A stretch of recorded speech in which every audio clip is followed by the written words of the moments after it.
Greetings all. This is not going to be a very long stream, not like the other night's marathon. I do have a little bit of proof. So I'm going to screen share. Just give me a second while I organize myself. Greetings everybody in the chat. Right, what I'm going to do is screen share the proof and then we'll go over it. Okay, so give me a second. I had visitors just before going live. I had visitors. They're still here. I put some entertainment on for them while I do this. And it's not like I've had visitors who came here to see me. It's family and they're using this space as a little pit stop just for a short while. Okay, so I think everything's okay.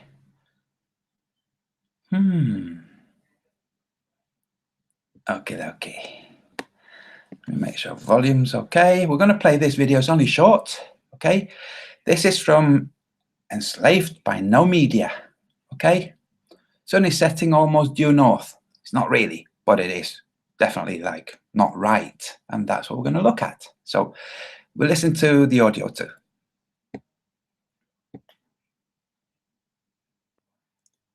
Whenever it decides to play. Right.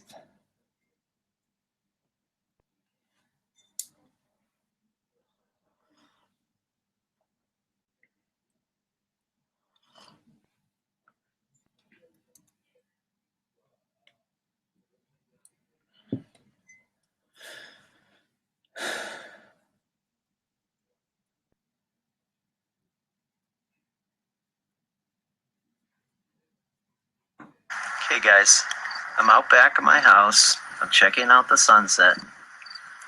Let's just get in on the sun here. You see it behind that telephone pole.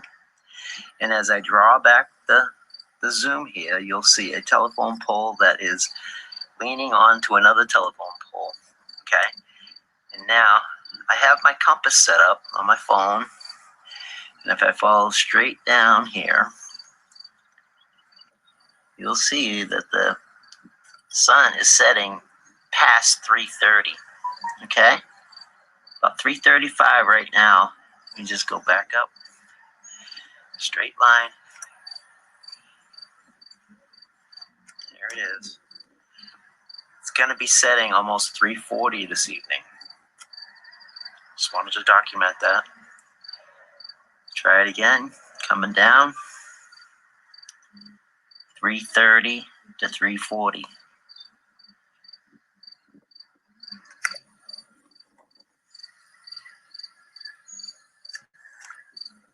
Not 3:02 like time and date says. Now, oops, sorry, because I hit that video. One of the good things about this video, I mean, this is a cool video, okay, the one we just watched. One of the good things is that whilst he zooms down to, pans down to the compass on the compass app, okay, this slight fluctuation. I say this is good because Globelings who won't be able to deal with what I'm presenting now, they would claim that what we're looking at is a snapshot of the compass. It's not a real compass. He didn't turn it around. We see it is, okay, it's not a snapshot. It is a real compass, or as real as they can get on apps like this, because we see the slight fluctuation. I'm going to see if it plays now. It happens later as well. So watch carefully. There you see the small fluctuation. Past 3:30. It went from 328 to 327. Okay. About And again, just moved. right now. You just go back up. So that's proof that that is a compass and it's free and it's not doing anything. There's no trickery. Okay. And there's the sun. Now we're going to work from 328. Okay. Which is what it said at the top of the screen here before the call came in. 327, 328. Watch. Just before that, it said, oh, wait. 3 to 8. See? You'll see that the Right. And only because it's a nice round number, that's all. Now, this is misleading. Just so everybody knows. It's misleading because the compass is going by magnetic north, which is off. You know that magnetic declination thing? It's off. It's still a big problem, a huge problem for the globe. Because what we're going to do is we're going to correct for how much it's off and see where it lands then. You see, it's at 3 to 8. Let's say it was off by 14 degrees. 14 degrees west, let's say. That would make this reading 3:14. But the sun is supposed to set at 3:02. 3:14 is gone past 3:02, right? Well, there you go. That's what we're going to do. Here's the magnetic declination for that location. 14 degrees west. See? That's why I said, say it's 14. It's because it is 14. So we've corrected for this. You see, this isn't pointing due north. It's pointing 14 degrees west. Which means this, where this is pointing now, is pointing west of north. So we're going to correct for that. Okay? This is what it looks like when you've corrected for it. Can you see? That's his location. This is already corrected, those 14 degrees. See here, the azimuth? I've already corrected it. If I was going to place it at 3:28, watch the small grey patch that plays the role of the sun. I'm going to scroll it to 328, okay? So that's here. Now, because his compass is off to the west, we have to move this back. Okay, that's how you have to correct for declination. So we move this back 14 degrees, which is how much it's off. Okay, so approximately here. Can you see how, according to the globe predictions of the sun, it's set? It hasn't set, though. This is what his compass is telling him is the location of the sun once we've corrected for declination. Okay? What the compass is telling him here, once we have compensated for declination, which is here, is that the sun that he is filming is here, which is too far north. He's absolutely right. It's definitely too far north. He hasn't factored in the magnetic declination. That's just a simple error. But it is too far north. And because, generally speaking, we get accustomed to our surroundings and we know where south is and where north is. And when things are going a bit too far, it strikes us. If it's only a fraction, you know, we might think, that looks like it's just a little, we might not really, it might not prompt us to get our compass out. But when it's off by, say, 10 degrees, 10 degrees is 20 sun widths, okay, give or take. So let's go back to the video and look at the sun and consider, let's zoom in here. If it was just 10 degrees off, that would be, well, it would actually be 9 sun widths. The sun is supposed to, according to Time and Date and SunCalc and all of the others, the sun is supposed to be setting, well, if you count sun widths across here, the sun is supposed to be setting, well, 9 sun widths. So, no, not setting, actually. It's supposed to be, right now, 9 sunsets further that way. It isn't, though. It's supposed to be set. I mean, the whole thing's just broken. The whole thing is broken. Okay, look. Here's where the sun is that he's filming. You can see it has set according to the predictions of the globe. Now, the only way to do this, to display this, is by moving the time ahead. Well, the real world doesn't do that, does it? The real world is presenting the sun here. If I bring it to just before sunset, to say here, no, not even there, okay? Here. This is approximately where his sun is that he's filming in terms of the horizon, okay? It's just above the horizon that we saw in the video, but this is not its location. His compass is telling him he's actually looking this way.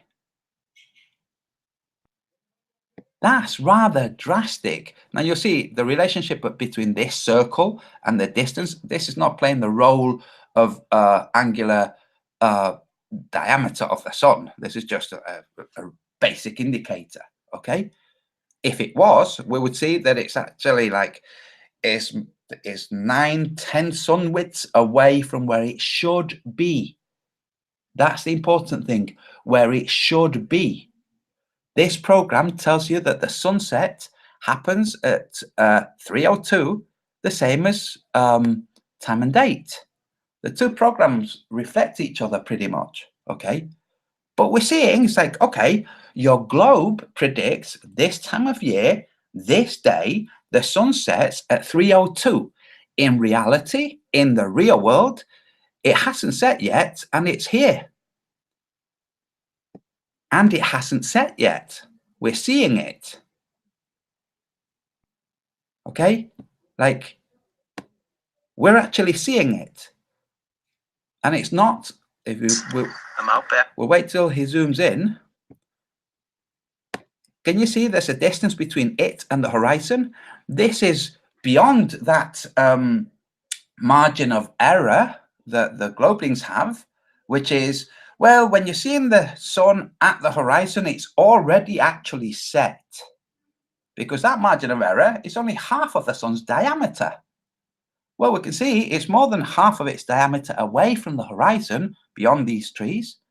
So you can't say, oh no, the sun has already set and what you're seeing is it's bent light. It's like, no, it hasn't got to that region yet where the refraction causes it to appear to be still observable, but really, in terms of geometry, it's already beyond the horizon. So sorry, that won't wash. Not only that, it's 12, 13 degrees farther north. That's right. And I've incorporated, let's go to the compass. I've incorporated, I've adjusted for the declination. Okay, I have already adjusted for the declination. And I've adjusted for the declination correctly. Not correctly. I mean, if you want to adjust the other way, then you've got an even bigger problem. Okay?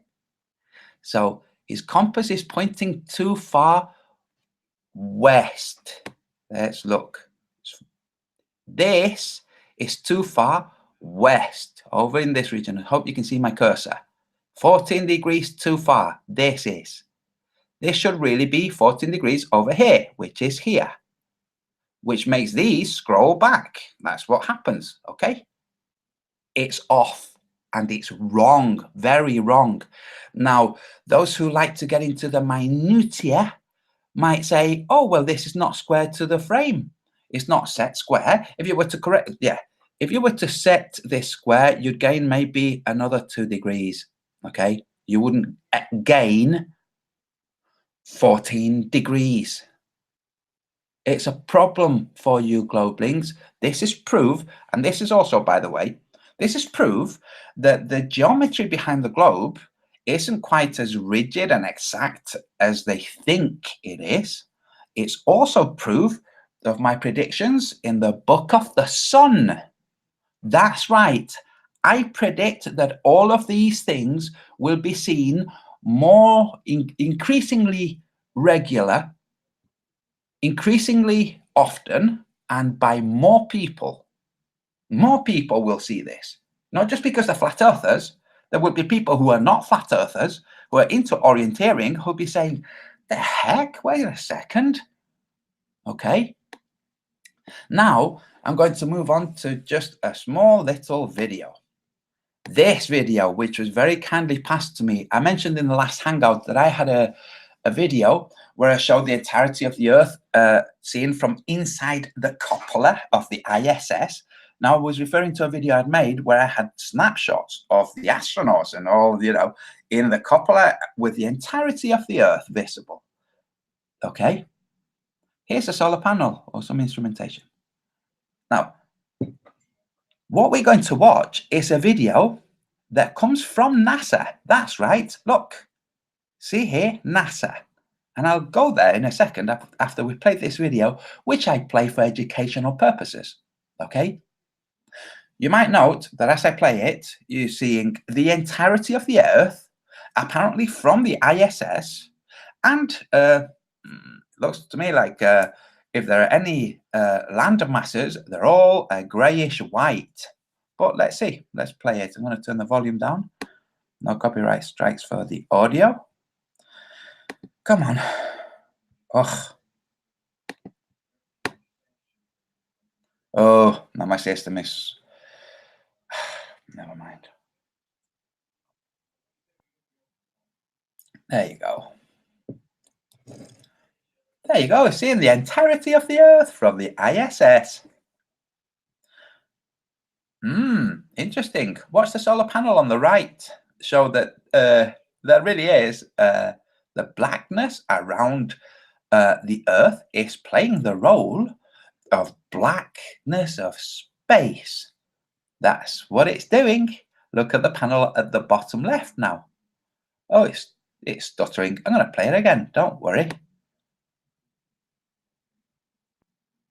Okay, this border, this blackness is supposed to be the blackness of space.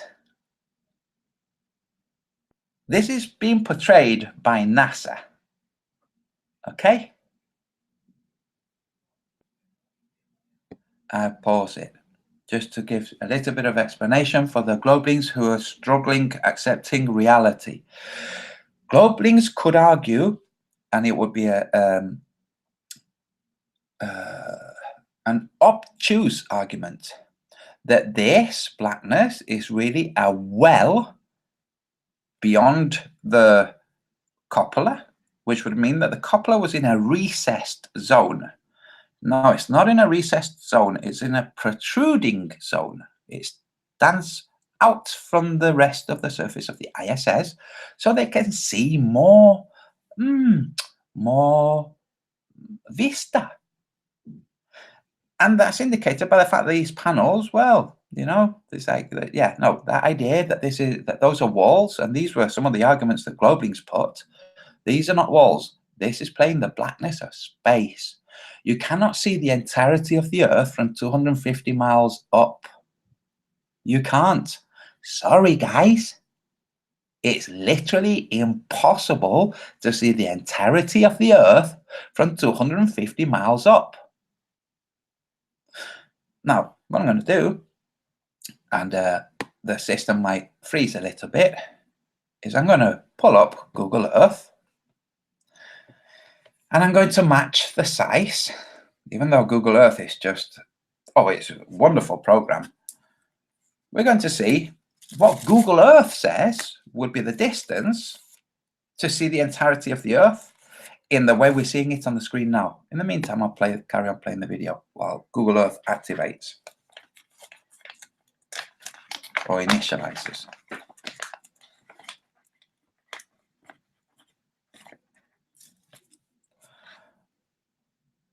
Again, play. Wait a second, I'll switch this. Nah, never mind. Look at that. It's a planet made of water. Now I think I have Google Earth, so I will stop sharing that for now.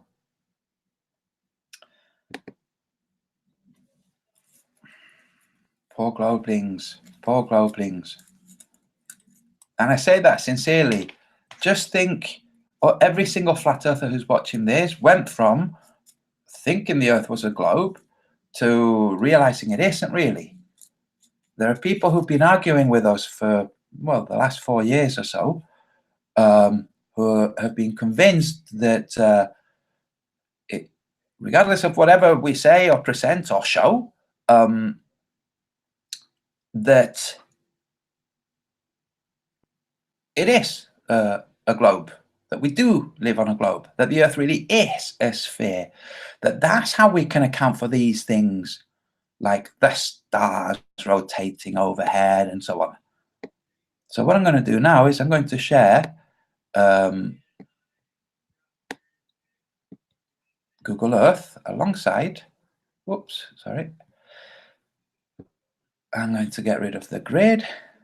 I'm just preparing it whilst before I show it. And I'm not being facetious saying poor globelings. Just imagine if you thought that the Earth was a globe and you were presented with this. Now, the globelings have all kinds of ways of refuting what's being presented, of just not accepting what's being presented. All kinds of ways. But in the back of the brain, in the back of the mind, they know that what they're doing is they're just refusing to accept reality.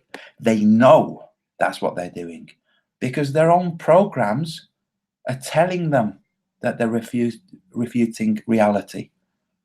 So now I'm going to screen share. Just give me a second. I've got those two kind of lined up. Oh, how gloomy. I just saw myself. Right.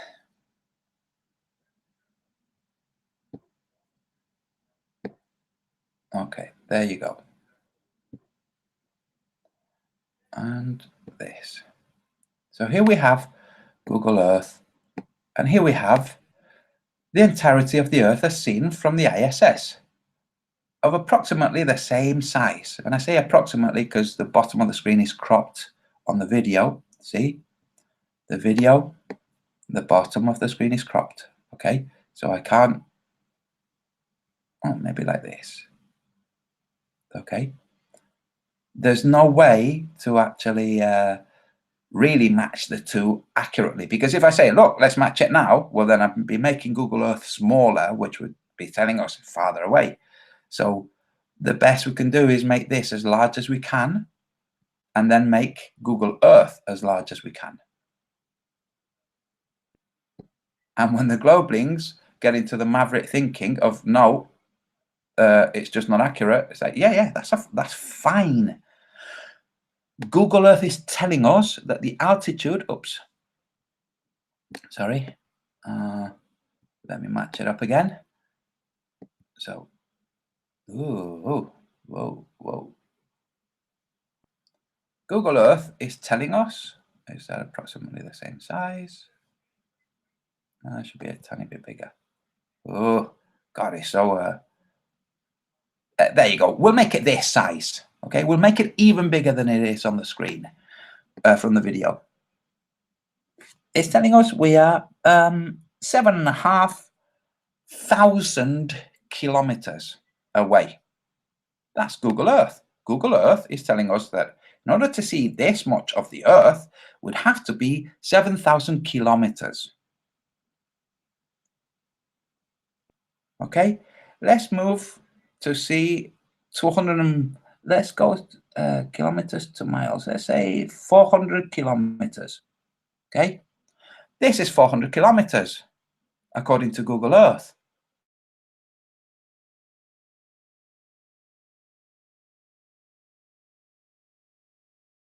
Like, hello, 400 kilometers, give or take. There's something wrong with this show. So let's go to here, imagery. So remember, it's imagery. Yes, we get that. Courtesy of the Earth Science and Remote Sensing Unit, NASA, Johnson Space Center.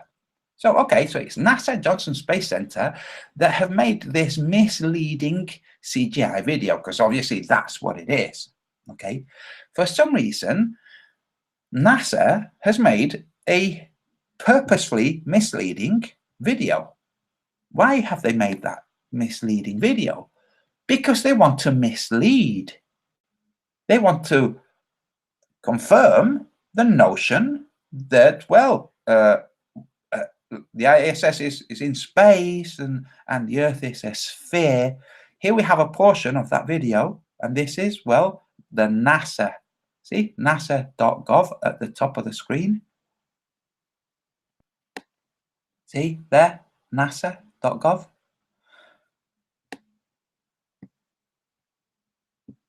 Globelings, look, we're telling you the Earth isn't a globe. You're mistaken. It's not your fault you're mistaken. You're mistaken because you've been misled. You've been misled with images like this.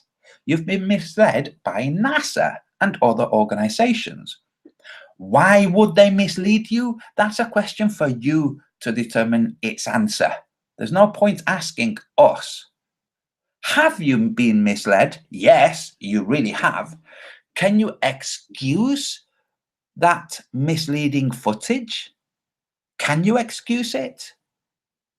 If you can, that's fine. Excuse it away. Now, excuse this.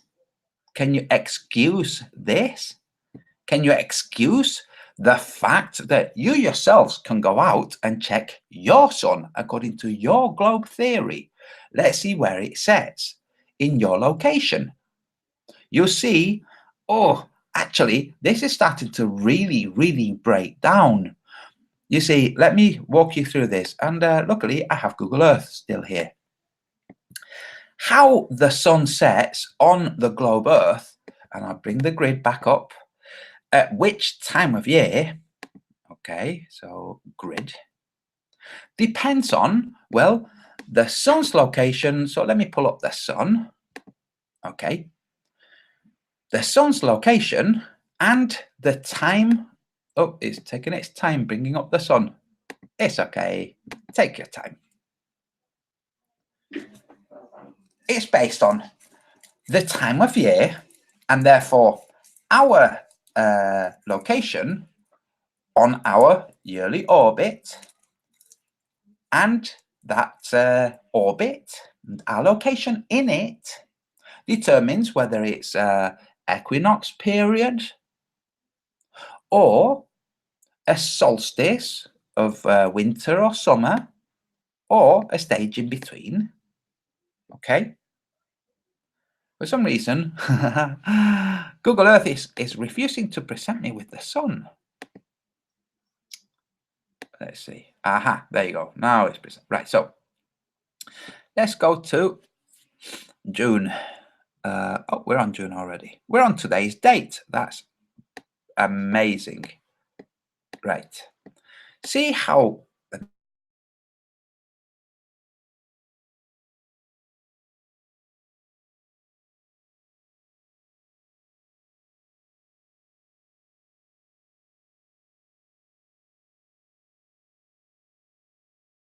zoom out.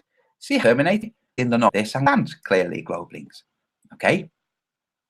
Well, this is what determines the azimuth of the sun at sunrise and sunset. Also, its elevation at solar noon, but the azimuth is determined by the time of year in regards to the Earth's axis.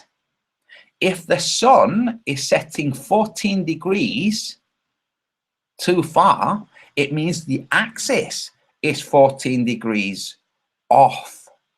Now, if the axis had actually shifted and was really 14 degrees off, it would mean Polaris would be 14 degrees off too, which would mean that Polaris in the sky would present itself 14 degrees south of north. That's not what's happening though, is it? No. Well, how can the sun be setting 14 degrees off if the Earth's axis is not 14 degrees off too? How could that happen? Well, it can't. It can't. That's just not doable. You can't do that with geometry. Oh, that's interesting. The sun hasn't changed its course. The Earth hasn't changed its course. according to your globe theory.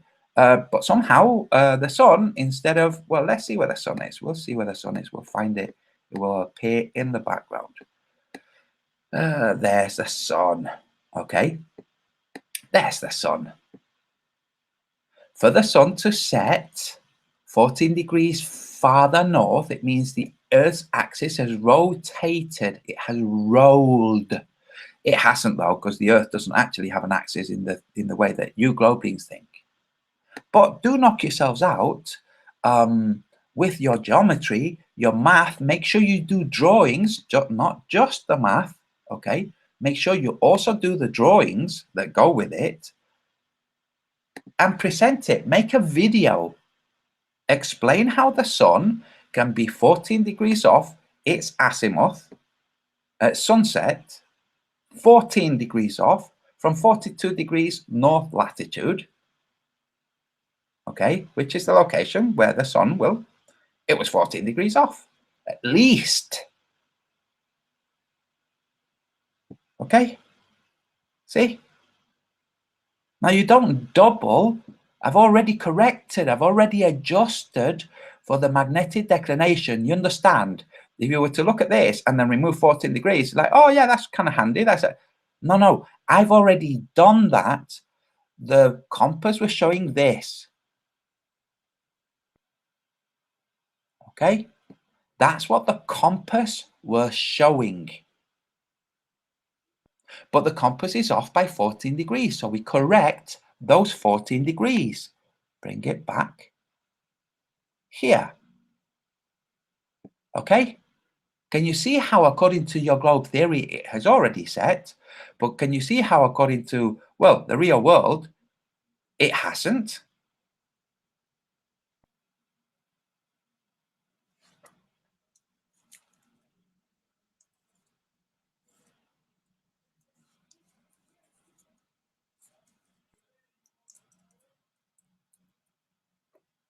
Oh dear. Can you see how it hasn't set in the real world? Can you see? It's setting. It would be setting soon, that's for sure. But it's way too far north. Can you see how it's way too far north? Even if you correct the declination, okay? Even if you correct the declination, this is showing too far west. To correct the declination, you would scroll this 14 degrees east to correct for that declination, okay? Which would make this drop to 314. Can you see? That's what would happen. If you then choose to continue to remove declination and remove a further 14 so that it looks like it matches what the globe says, well then, see, here's 302. If you remove 26 degrees of magnetic declination, which would make it fit, okay, if you remove it, it's like, well, first, maybe you want to contact the NOAA and ask them to adjust their magnetic declination map, because according to their magnetic declination map, the magnetic declination for that region is 14 degrees. If it's actually 28 degrees, that's rather drastic. Why? Well, because GPS works with things like that. Oh, I think.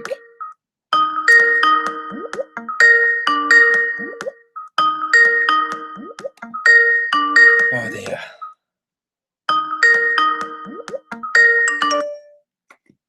Hello?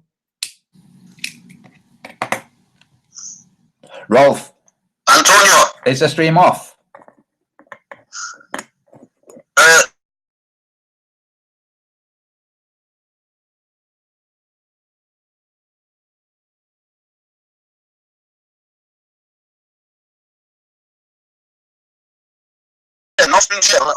Oh, okay. Thanks for that.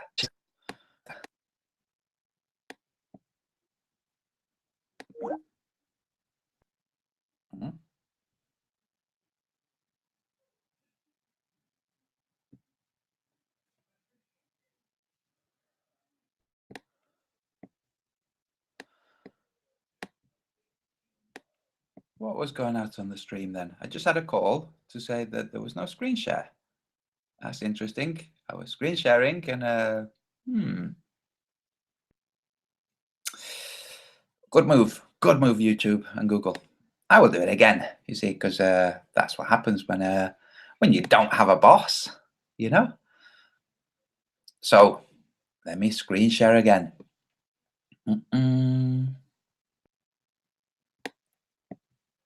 Let me see. I'm going to scroll back in my video. Hi everybody in the chat. I'm now scrolling back in my video to see. Oh yeah. No, it was it was Google. It wasn't my error. I see, because my avatar came up there. Yeah. Yeah. Smashing. Thank you, Google. Let me do it again. Okay. It does break the continuity, you know, but it's okay. It's okay. Here. I'll go over it again. Okay, so Globlings watching, okay? For you, the Globlings, look. The magnetic declination is 14 degrees west. It means this compass, this north, is 14 degrees west, okay? To correct it, you have to, well, adjust it, bringing it 14 degrees over this way, so that the N would be approximately here. See how that says 15 degrees? Well, just under that, that's where north should be. If this compass was adjusted for declination. Now, if this was adjusted for declination, what reads as 328 here would really read as 314. Now, if you would then go on and remove a further 14 to bring it close to what the globe predicts, then what you've done is you've corrected by 28 degrees and not 14. Okay? It's 14.34 degrees, see? You can't just double that. Do you understand? You can't just randomly double that. Now, if you want to double it to closer match your globe, then you might want to contact the people who make this. Oops.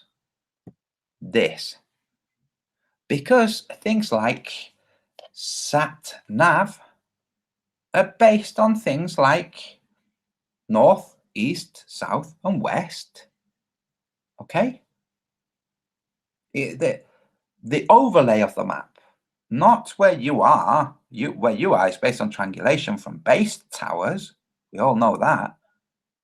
But the map overlay, okay, it has to concord. It has to agree.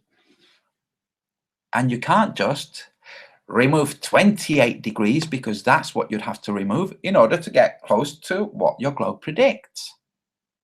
You understand? This here tells us how much we have to adjust. Here, we have adjusted by that much. Do you see? We have already adjusted by that much. What I've done with this is the equivalent to moving this north 14 degrees here. See? That's it. That's all you have to do for magnetic declination. That's it. Done.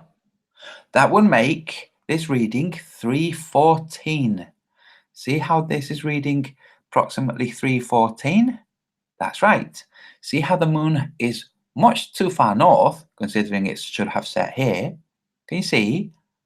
And that's 314. The reading on his compass would be 314 corrected for declination. 314. The sun is supposed to set at 302 on the azimuth, not 314. Do you get it? Do you see now, Globlings? It's supposed to set at 302. It's at 314 and it hasn't set. Those extra 12 degrees, that discrepancy of 12 degrees, turns out to be, well, 24 sun widths. You can take off a couple of suns, you know, for that 0.2% of the sun's diameter. I mean, and that's just if you accept that sun's diameter thing. So let's look at the sun, and where is it? There. Sun just there. Sun should be setting at 302. 302 would be, let's say, 10 sun diameters this way. Can you see how it isn't over here? Now, let me see. I'm going to make a very rough diameter. 1, 2, 3, 4, 5, 6, 7, 8. Let's bring it about here. That's where it should be setting, according to the globe predictions. It isn't, though. Can you see how it isn't setting where I'm circling with my cursor? That's it, globelings. It's a problem, and these things are going to increasingly manifest themselves. Errors, glitches with the sun prediction. My book is called The Book of the Sun. This is going to continue to happen. That's right. You see how the sun is setting 14 degrees farther north than it should be? Do you remember when I've said several times my previous channel received 2 copyright strikes for seeing the sun from within the Arctic Circle beyond north but still dropping in the sky? Do you remember? Well, now we're seeing it, and we're not at the Arctic Circle. We're seeing it's too far north. It's gone round too far. So in the next few days, I'm going to start trying to set up a sun observation session, another sun tracking session. Only this time we're going to establish the sun's azimuth with magnetic declination, sunrise. Let me stop screen sharing. Wait, did I show this, or was this part of the part that was cut out? Here. I don't think it was, but there you go. Here's the entirety of the Earth. It's a gibberish. Anyway, let me stop screen sharing. Where am I? Okay. In the next few days, I'm going to start arranging a system for sun tracking.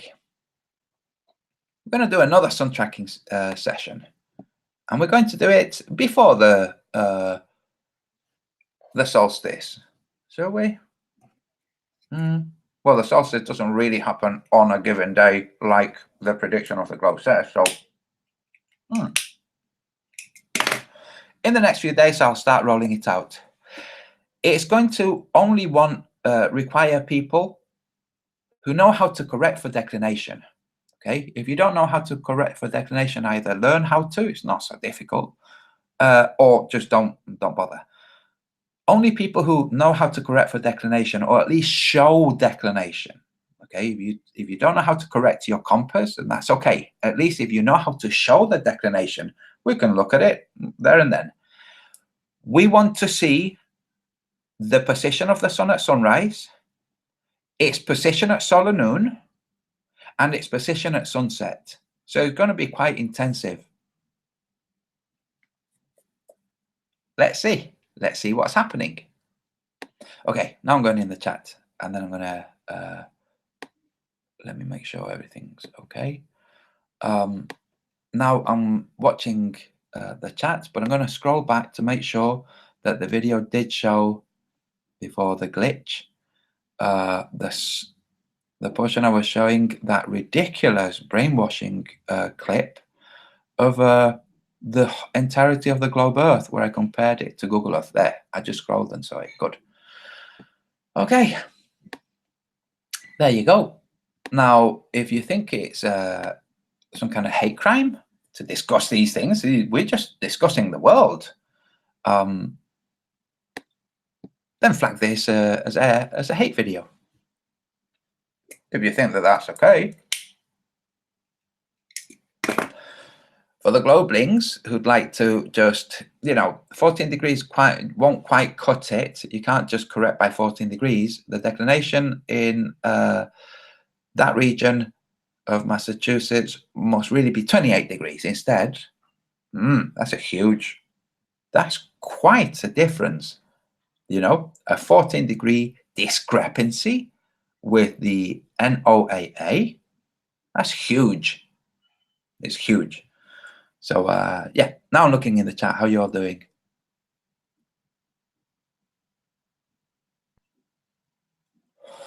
Let's see. I'm looking in the chat. Racer FE. I'm looking. Racer FE doesn't have a wrench, so I'm now curious to see why. Let's see. See, this is one of the beauties of just giving wrenches out all over the place. You can see when they stand out because they don't have a wrench. So I'm now focusing on Racer FE and what he's saying.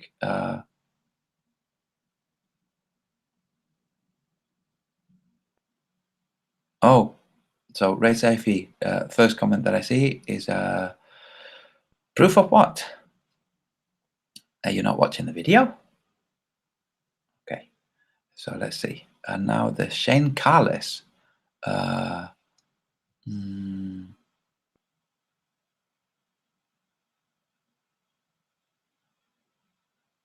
watching. Okay, so I'm going to ask Carless and Racer FE, did you understand the video that you're commenting in? Do you understand the discrepancy?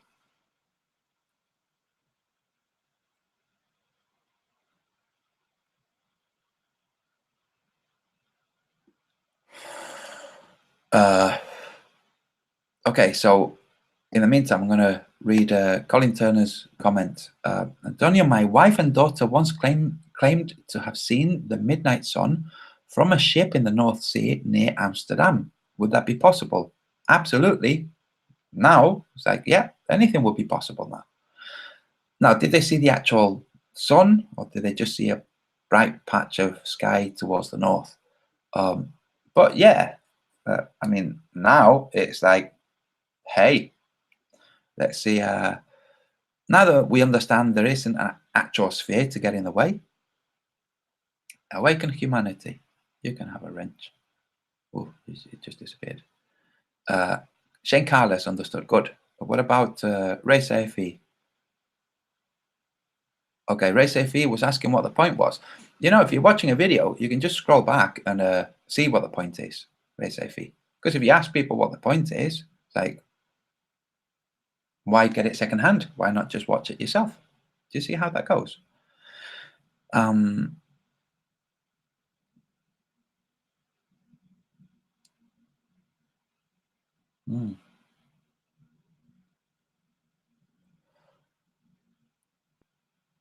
did see a comment about shills. Say, oh, that's interesting.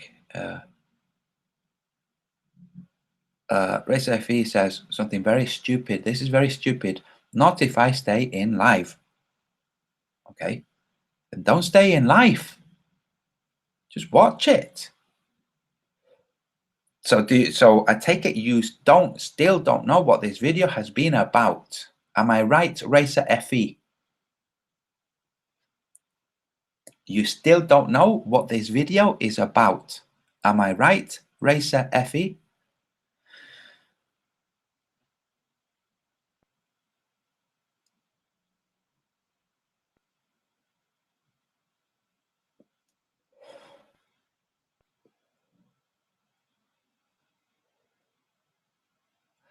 Curioso Catracho, ¿qué pasa? Oh, so Racer FE writes this. Nope, haven't gone back, dummy. Like, you mean you've been a dummy and haven't gone back, and you're making comments just blindly. So take 5 minutes. Take a 5-minute break and watch so you can get it. So you can comment, instead of just bursting in air with your gibberish. Okay? Okay, good. Right, I'm now looking through the chat. Anybody has a...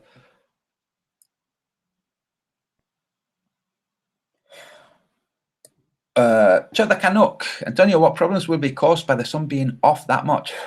Not much, really. Not at first. It's just the if you read the Book of the Sun, I explain the sun presents itself within the shape of the day. Okay, the shape of the day. If the shape of the day spreads, then the sun is seen for longer than it should. So the shape of the day has spread. It doesn't really mean anything huge. It will only mean something really huge when the sun veers away. So when the point where the sun appears to be at zenith, 90 degrees, when that point veers away, the sun will veer away south from all other points. That's when it will get serious. And I suspect what it's going to do is it's going to veer first north, then south, then north again, and then it's going to rebound south, and that will be the end of days. That's right, literally the end of days.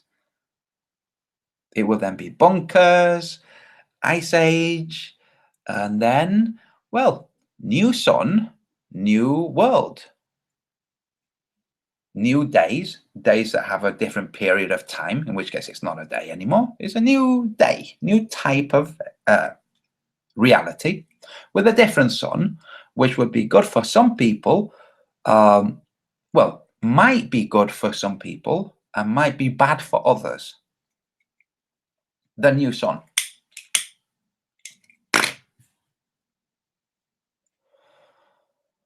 Multi-tom-tom, the ISS is fake. Of course it is. Chuck the Canuck, you're welcome.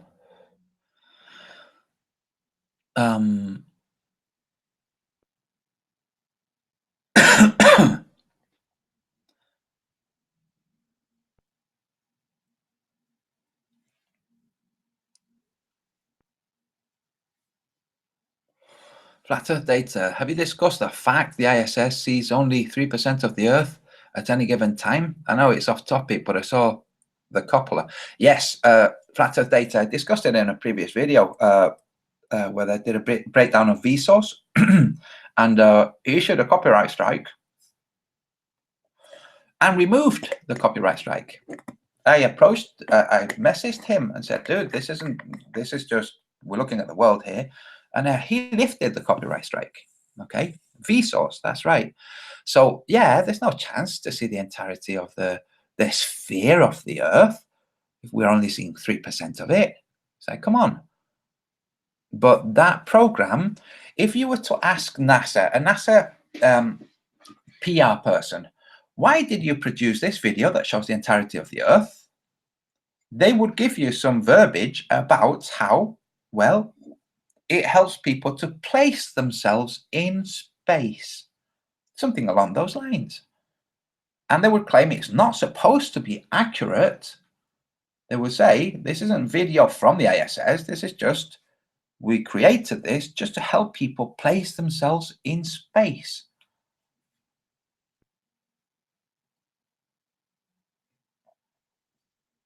Stuart McKenzie writes, I think the ISS is some sort of solar-powered drone, maybe. Who knows what it is? Like, really, who knows?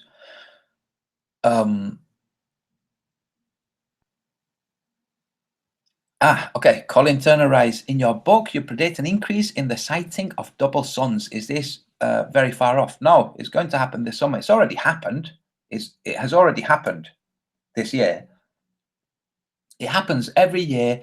It's a place in Brazil where it happens very regularly. But now, in the last, I spent hours looking at their closed circuit TV. There seems to be a lot of chemtrailing going on, where you don't really see the sunrise, and it clears up and the sun has already risen. But yeah, we will see more double suns. And remember, the whole miracle of Fatima is based on the sun. If you look at the details of the miracle of Fatima, so So, Ray Sefi, I think you haven't taken long enough.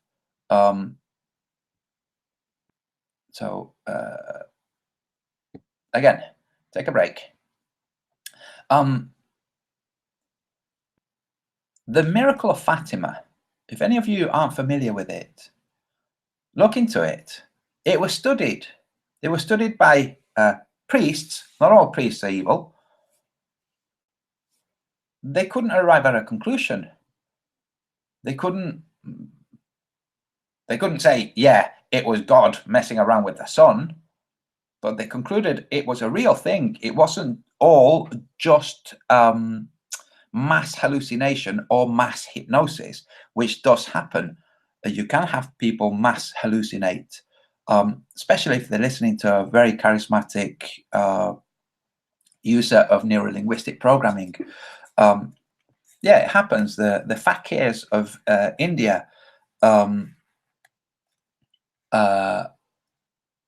been doing it for a long time. They've been throwing ropes up into the air, and everybody has seen the rope just go rigid, and then a little boy climb up the rope and disappear at the top of it, and then the rope drop down to the ground. They've all seen that, really seen that, except now they don't do it anymore because people have cameras, and they just see the rope go up and drop, and other people are amazed.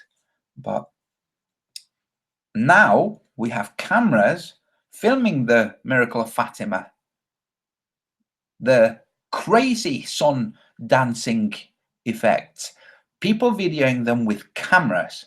I was saying, that's interesting. The people with their eyes are seeing crazy halos and stuff and huge crosses. The camera is not seeing the crazy halos, but it is seeing the huge crosses. It's also seeing the sun blinking like on and off. And they're also seeing the sun shift its position. That's not the camera moving. So, yeah. Many eyewitnesses to the Fatima event awaken humanity. Yeah, absolutely. I don't know why you don't have a wrench. You should have a wrench. So I'm going to give you one now.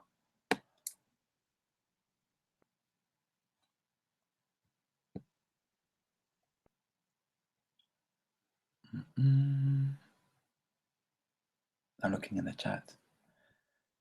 Reformation.inc. You can have a wrench too. You can't get my book right now. It's out of print. I'm saving up to print some more. So, and when I do print more, they'll be available through mainstream stores. That's right. It won't be like eBay or direct. No. You'll be able to go to your big book retailer and buy it from there. That's right. Shane Carlos, the ISS is about as real as American wrestling. How dare you insinuate that American wrestling is not real? But you can have a wrench too.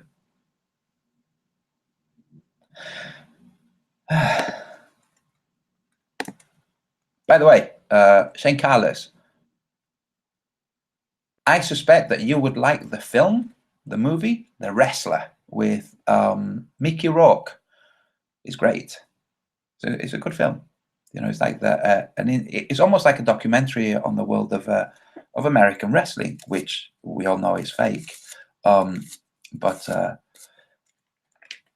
But we have to kind of give it to them. Those guys really do jump from the top of the top rope into the air and land on their sides. They really do that. You know, it's like quite a battering they take. Right, I'm looking in the chat. Madame Medusa, Waterstones are saying they can get your book. Yes, that's right, but they're out of stock. So they will be going through Waterstones. If you try and buy one from them, you'll get an email in a week or two telling you, sorry, it's out of stock. Antonio, what about the scriptures? Act 2, 19. I will show wonders in the heavens above and signs of the earth below, blood and fire and billows of smoke. I've read the Bible, okay, there would be wars and rumors of wars. Oh my God, there have been wars and there have been rumors of wars. Like, how many things could you say that where you're completely not specific and people are just waiting and saying, this is the thing. Okay, so all of this, I will show wonders. Why didn't it say I will show wonders like the sun's flicking on and off?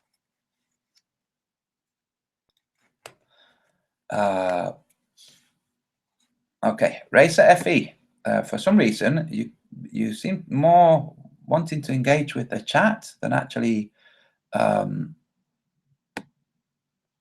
pay attention to the video. You came in here asking what the video's about. I kind of resent that. That's just like somebody comes into a movie and starts asking people what the movie's about. Like, dude, if you missed it, go watch the next session. Okay, don't spoil it for people. But also, go and watch it, Racer FE. Because you make one more comment without having watched it, or one more comment if you make one more comment, Racer FE, that doesn't show that you understand what this is about, you'll be banned. You're wasting my time, dude. Anyway, there you go. What's your email address? Oh, cool. What's a gyro flat Earth? My email address, I'll write it in the chat for you. My email address is antoniosubiratarts@yahoo.com.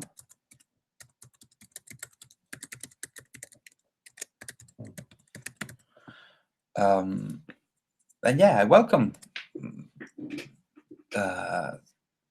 information, evidence. Yeah. What we suppose, Ivanhoe Escobar writes, what we're supposed to watch, Antonio. This video that you're commenting in, if you haven't watched it, then you're welcome to engage with the chat. Just not engage with the chat about how you don't know what this video is about. It's not a law that you have to watch it, but I'm making it a law that you're not allowed to come in the chat and say, what the hell is this about? It's like, how about, instead of using other people's time there telling you what it's about, how about you watch it so you don't have to ask that question? So Ivanhoe Escobar, I'm giving you a wrench too, because that was at least not rude.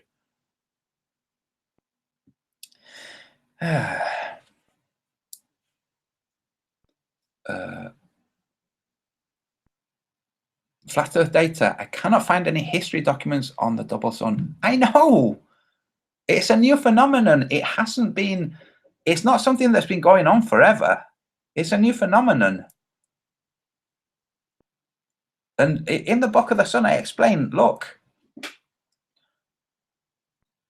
the sun is such a thing, is so different to the conventional idea of what the sun is, that the terminology to describe it hasn't been developed. We don't have, the best I can come up with is that the sun is a hollow prismatic glare or a holoprism. It's a holoprism. That's what the sun is. That's how it is that it presents itself. It isn't a tangible body. It doesn't have a fixed location. It doesn't, at any point, it is never at any point the sun. When I described earlier, when the sun's azimuth at 90 degrees above your head, when that goes too far south, that's huge problems. I'm not referring to a tangible object. I'm referring to the only places on Earth where the sun would be at 90 degrees directly above your head. But the sun isn't there. That's just where it would appear to be from that location. So, like for instance, from anywhere around the equator on the equinoxes, it appears to be directly overhead at solar noon. When that point goes too far south, and it will. First, it will go north, like I said. Then it will go south, then north again, and then it will bounce south, and that's when things will change drastically. Yes, it is. It is subjective. So, yeah. Shane Carlos, I've been a flat earther since 1995. I'm finally watching 3 years of YouTube. Open my eyes fully. Dude, that's interesting that you've been a flat earther since 1995. So, Shane Carlos, what prompted you to be a flat earther in 1995? Please, don't feel on the spot, but I'd love to hear it.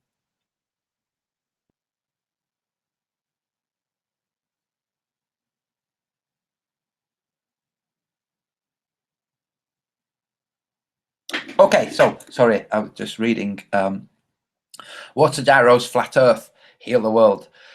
I think it was later. He's talking about a photo he's just sent me to my email. I will take a look in a minute. It says, just sent it. Think it was late in the evening, this photo. Just looks absolutely mint. I love photography, so caught my eye. Never knew what these were until I hear you talk about this. Okay, so this is the thing. So now there are photos and videos, okay, of these filaments, these tubes. We will see these tubes in our daily life. There'll be a time where we'll be having a coffee, we'll be out somewhere, and we'll see the tubes. At times, we'll see very thin filaments, and we'll notice them. These have been happening all the time, but the frequency is altering. So whereas before we wouldn't see them, now we will. From time to time, you'll see a filament. It will look like a spider web at an angle, okay? You'll see a filament, you go, huh, and it will disappear. But the broader ones, which are bundles, right, Race FE, you're banned. What you see in the sky is not the actual sun. It is an apparent projection of the real sun. Stop talking shit. There's no real sun. So now you're banned for trying to appear clever. Bye, Race FE. I did mention, if you were going to come back, you should address the fact that you don't know that you'd either watched or not watched the video. But yeah, so that's what's going to happen. We will see what look like strands of spider web illuminated very briefly, and it will not be spider web. We'll see these. All of us will see them sooner or later. We'll see them. We're like, that's curious. Anyway.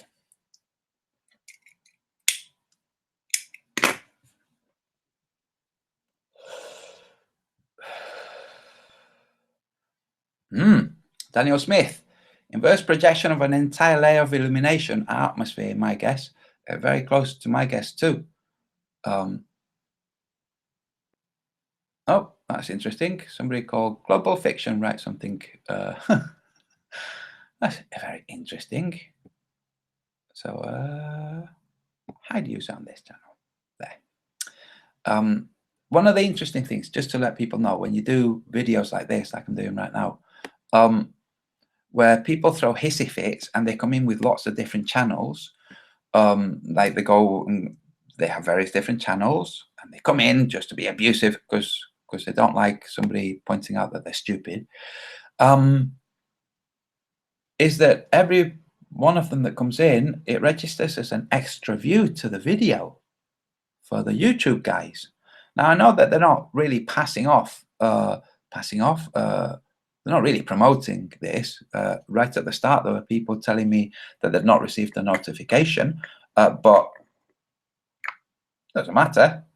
In terms of their algorithms, they're like, geez, look at this. All these flat earthers are getting a heck of a lot of views, considering that we're ostracizing, that we've sent them to Coventry, that we're trying to get people to stop engaging. There's still a heck of a lot. Look at this guy. Every 10 seconds he went in.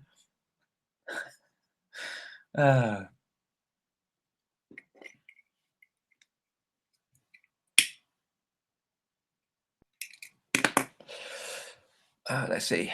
On spider webs. I have in my mind these filaments like a spider's web, that as you get into the middle, the web is into a point which represents the sun, the further away on the web.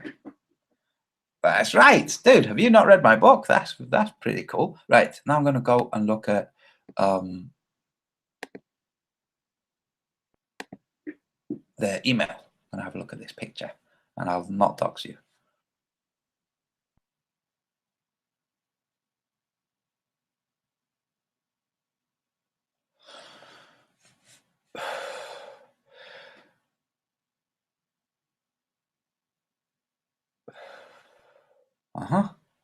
I did. Do you know?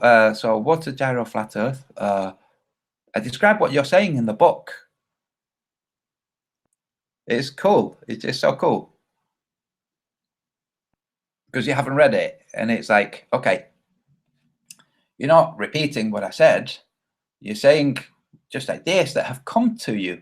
That's what I did with the book. I mean, obviously, I did a lot of like research to verify those ideas.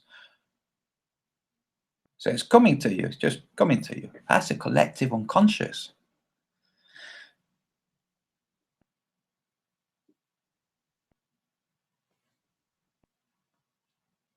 Right. Okay. Sorry. I was going to go and see this this photo.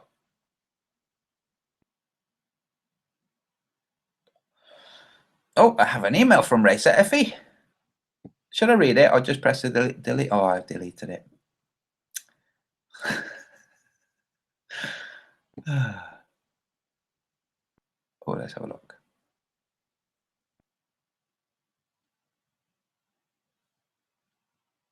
Yeah. Okay, brilliant. Brilliant, because you've got some curved ones, some really clear curves ones. Okay, let me just read the message.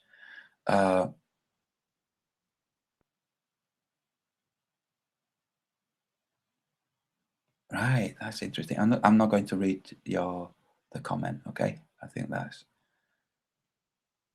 private. Okay. Unless you want to tell, I mean, if you want to tell people, tell them. It's not my place. Here's the photo that was just sent to me. And we've seen these so much, and we've just written them off. These aren't just seen by cameras, by the way. We see these with our eyes, but we don't really pay attention, so we don't register them very much. Here's the photo, okay? These are what we're referring to, okay? Now, you might see this one here, which curves. You see, that's a curve. These are curved too. I describe these having a curve in the Book of the Sun. It's just brilliant. It's just awesome. Thanks for that. That's really cool. And you look like a nice guy too. Right, let me stop screen sharing.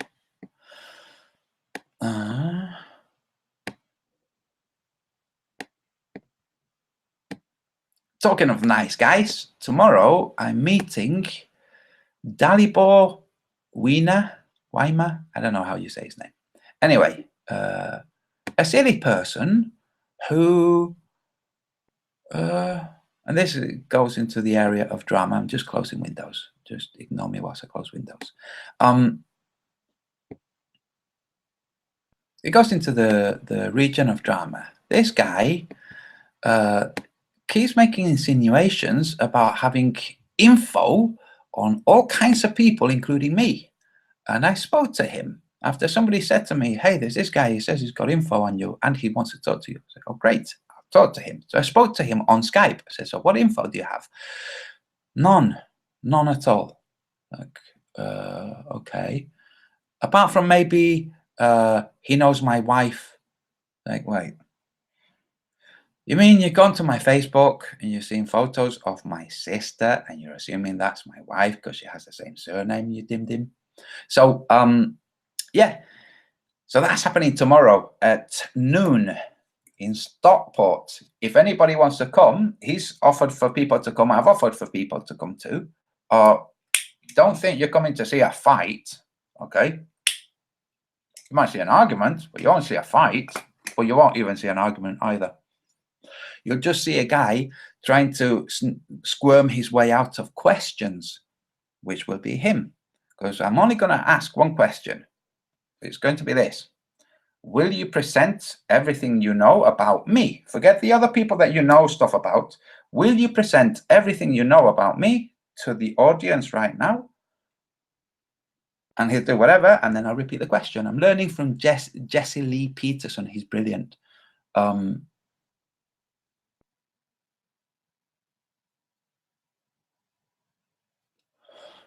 Wait.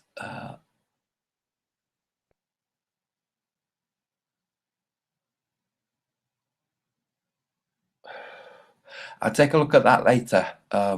What's a gyros flat Earth? Oh, wait. Here's Dalibor Weimer. You can have a wrench too. Okay. Here he is. Okay. So this is how it goes. This is just priceless. I just said that I was going to meet you, Dalibor, that I was going to meet you tomorrow, that people are welcome to come, that they won't see a fight, they might see an argument, and that I was going to say to you, why don't you present whatever you have to the audience, okay? That I spoke to you, that you didn't have anything to tell me that was, that you said that maybe I had a wife, and I explained to you that that was my sister, okay? Maybe I was Jewish. I said this before. Because the surname has a Jewish root. And Dalibor Weimer, who's in the chat right now, and he's wrenched, so he can say anything he likes, writes, you are a bad liar, Antonio. See you tomorrow. Okay. You have a wrench in the chat. Feel free to tell people in the chat anything that you have. Right now, just pick one thing. Just pick one thing and feel free to tell people right now in the chat. And I'll sit back and read. That's interesting. If you have something to expose someone with, why would they protect you so that you can expose them? Or is it that you don't have anything and that you're going to try to use excuses now for why you're not going to say anything now, and then tomorrow when you turn up, you'll make excuses all of the time, and everybody will see that all you did was give excuses to why you can't present anything or even say anything. Okay? Feel free. We're waiting, or I'm waiting. I'm looking in the chat. Nothing.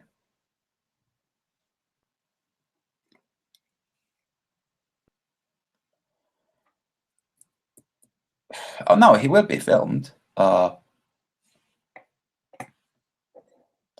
Conde, hi, who are you and why are you in my recommended?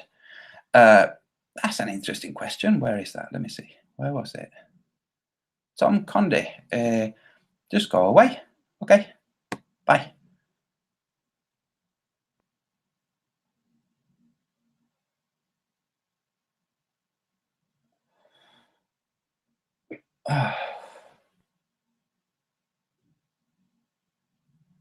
Renzo channel. Hi, host and everyone.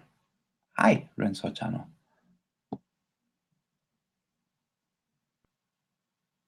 I'm not seeing any more comments from Dalibor. Is anybody else? Oh, there. I will give all info to right people. You in my world are far from to be trusted. Right. Dalibor, have you ever had psychiatric evaluation? Seriously. Where you say, I will give all info to right people. That implies you have info. And now you just need to find the right person, according to your judgment, to give it to. If you have info on me, well, I suppose the right people to give it to would be, well, my viewers. You see, if I would hoodwinking people, then you'd want the people who are being hoodwinked to know, right? So that's who you tell. Well, you're here right now. Why don't you tell them? Or are you delusional? You don't really have anything, but you like attention of a certain type. Is that what it is? Well, that is what it is, by the way. I know, because I spoke with you. Remember when I spoke with you? Dalibor Vima?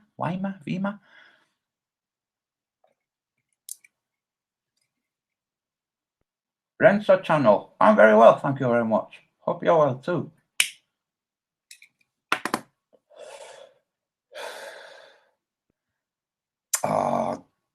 So, and this is what's going to happen tomorrow, Dalibor. Okay. I'm going to be there at 12. You'll be there sometime around 12. Take the laptop. We'll go live. You'll spend maybe an hour or so dancing around while you can't present anything. I will keep holding your feet to the fire saying, well, why don't you present anything? And you will carry on dancing around about how you just refused to present anything. And I will keep saying to you, well, why don't you present everything? So on, continuously, until the hour's up, and then I'll go. And then I will put the video on, and that's it. I'll have you say to the video that I have the right to video you, so you can't do a copyright strike later. But not that anybody will pay any attention to a copyright from you. Okay, Dalibor? I have dealt, and this is why I'm giving you 1 hour. And I'm only giving you 1 hour, really, because there's somebody else coming. And I don't mind having a coffee with him. He's a good guy. But if it wasn't for that, you'd get 15 minutes, dude. I've wasted long hours with people like you before. People who have all kinds of things to say until you say to them, okay, what is this? And they just waste your time because they don't really have anything to say. Dan W., how are you doing? What if it comes with a massive dossier tomorrow at Antonio Subirats? That would be interesting. It would be really interesting. Let's see this dossier. But he won't. Yes, David Banner writes, Dali been doing this, calling people agents for ages. I remember him on Pete, Poncho Pete doing it. Yes, that's all he does. He has, we have to remember there are people with all different kinds of different mental health problems are really wide. They're really varied. And some mental conditions, I should say, okay, it only becomes a mental health problem when it crosses into things like looking after yourself or causing problems for others. At that point, it becomes a mental health problem. If you can look after yourself perfectly fine and you don't cause problems for others, it's not really classed as a mental health problem. Dalibor is just one of those people. I have dealt with people like you before, Dalibor. I had a friend for years that eventually just had to say, enough, dude. It was a very video producing guy.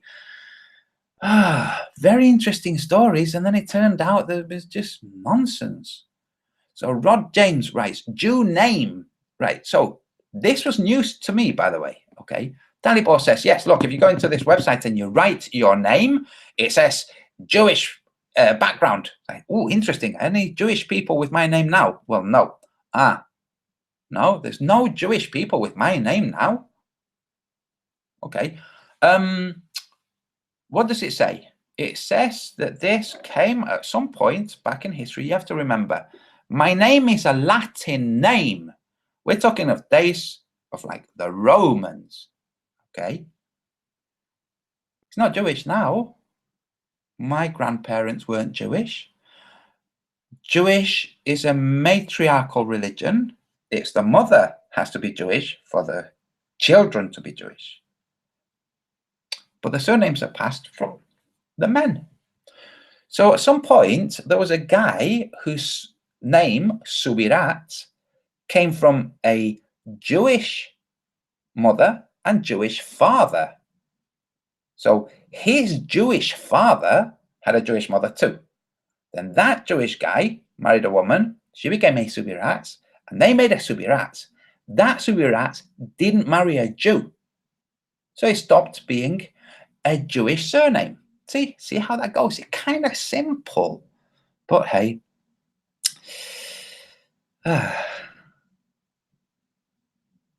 What is this? Ha ha ha. It's just, I'm just holding a clown's feet to the fire, not shoes. Because notice, people, Dalibor he has a wrench. He can say anything that he wants, but he won't. He'll only do it to the right people. Well, here's a question for you, Dalibor. You can definitely answer this without giving anything away. Who would the right people be?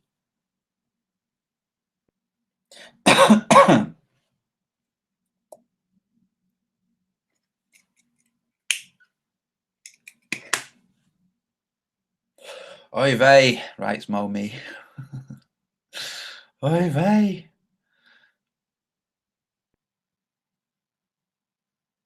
I'm looking, Dalibor? Nothing from Dalibor?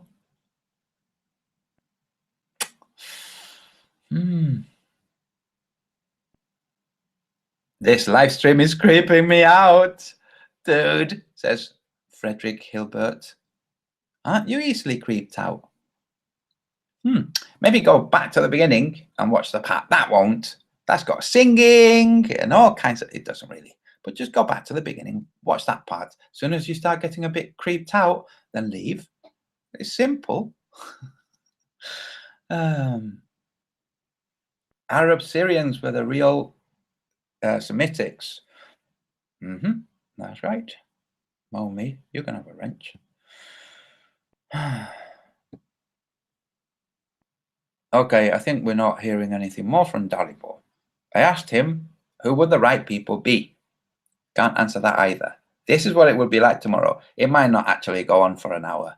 You know, it might go on for half an hour. Because I think after half an hour of him not saying anything, with the opportunity to say whatever it is that he wants to say, after half an hour, I'd be like, well, dude, I've had 2 coffees, I'm off. But wait, I'll tell you now. Oh, go on then. But not really. Okay, then I'm off. But wait, I'll tell you now. He's that kind of person. Nah, anyway. Is Jamie Brown still waffling on? Nope, don't think so. I don't know, actually. Where can we get your book, Antonio? You can't right now.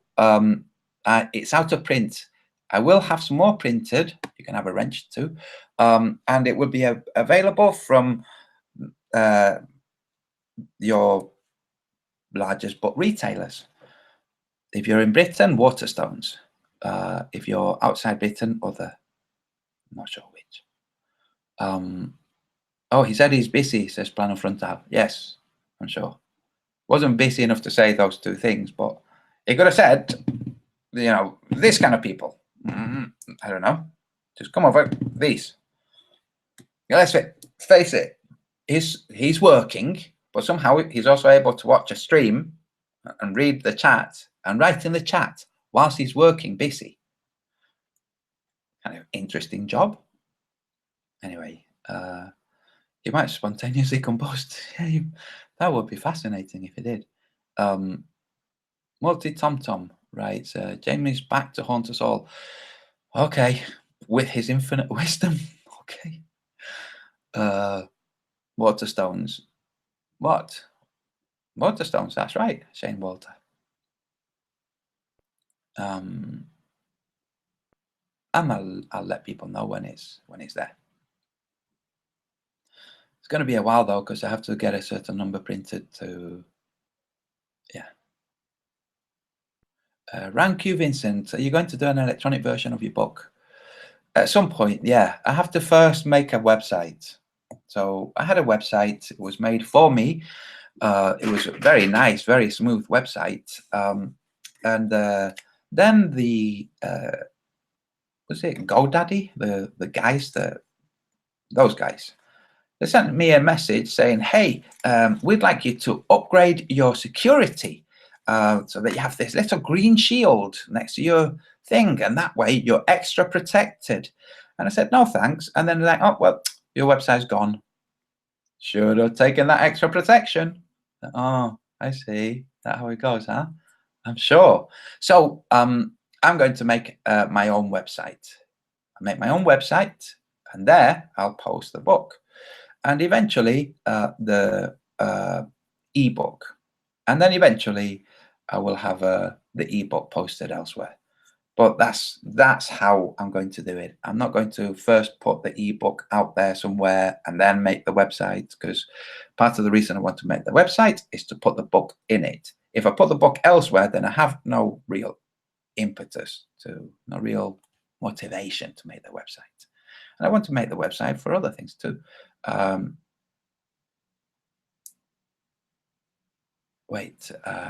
Helen DeGeneres, do you ever think about just quitting, Antonio? You're clearly mentally strong. Quitting what? Smoking? Helen DeGeneres, I'm going to go back, see if you made a comment about smoking.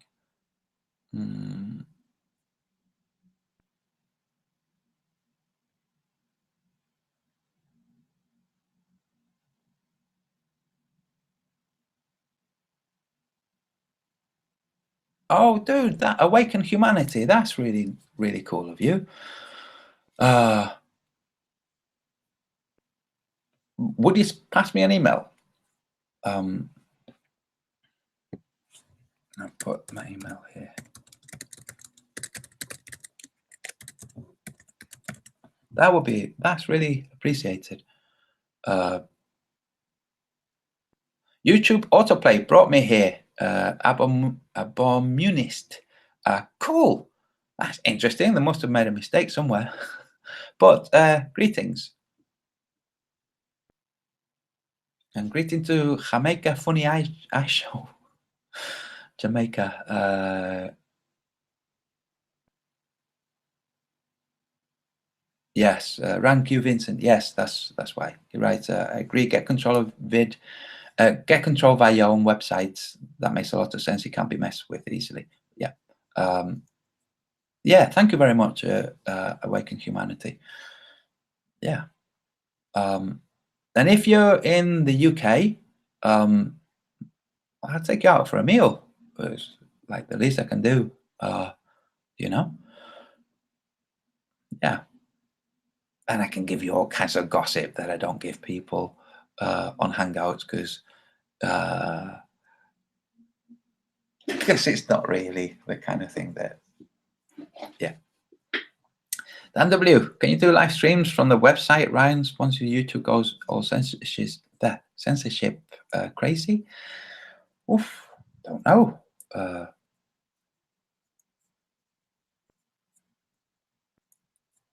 know. Would be interesting.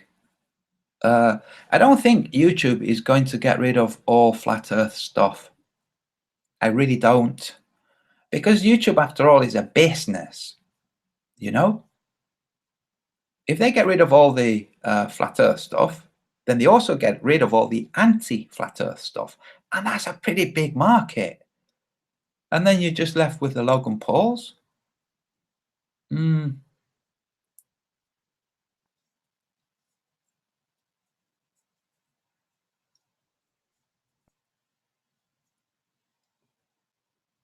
Right. Oh, I think I'm going to quit, guys. Oops, sorry. Oh, something happened with my thing just now. Yeah. Right. As much as I'm enjoying the chat, something weird happening with my system. FTFE will be out of business.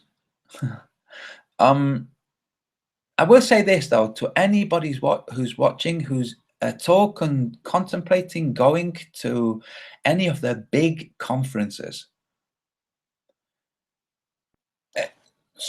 there'll be an element of people. There'll be a certain percentage of the people will be there just for the freak show.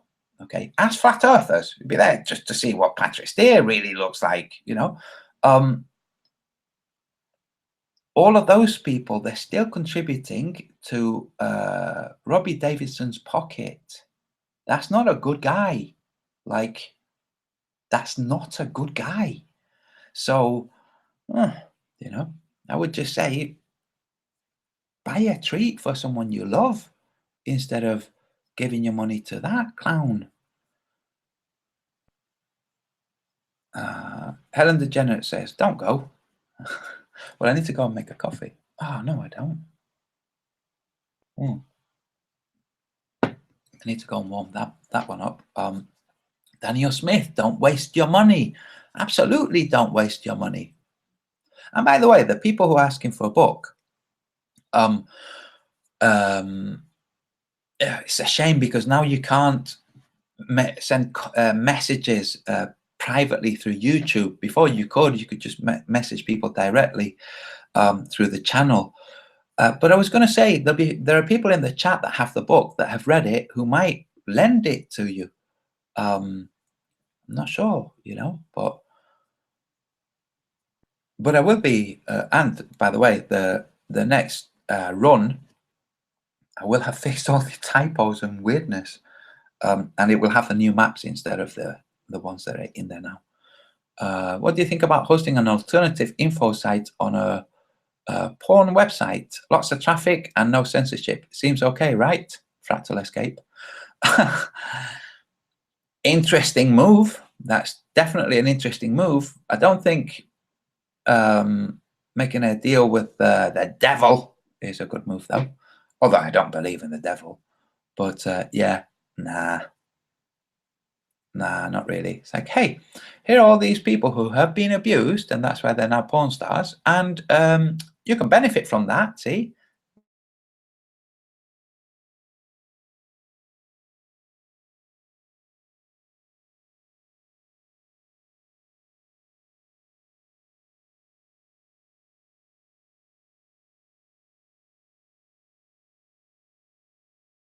No, Smittles, like Stan Smith, Z Proxy, Cosmic Surfer. What's gone on with my stream? That was interesting. I just saw that my stream had been halted. And so I'm going to say again, Dr. Zach, Peter and Pete. These are the two that just come to mind right now. There are smaller channels, Stan Smith, Z Proxy, Cosmic Surfer.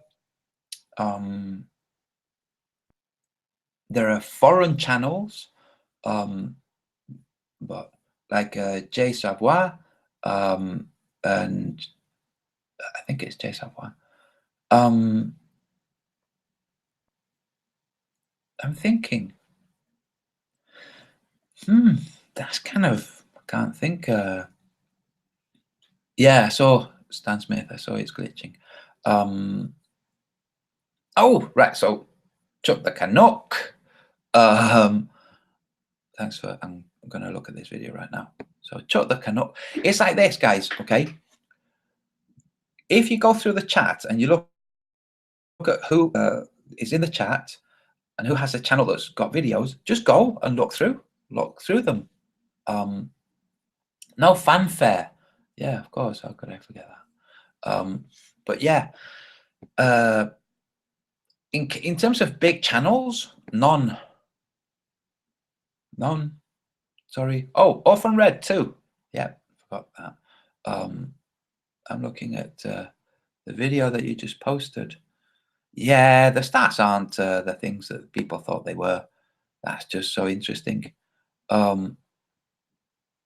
So it's difficult to say because to the question of which FE channels are worth paying attention to, there are so many of the smaller channels. Really, it's the smaller channels that are worth paying attention to. That's it. The smaller channels.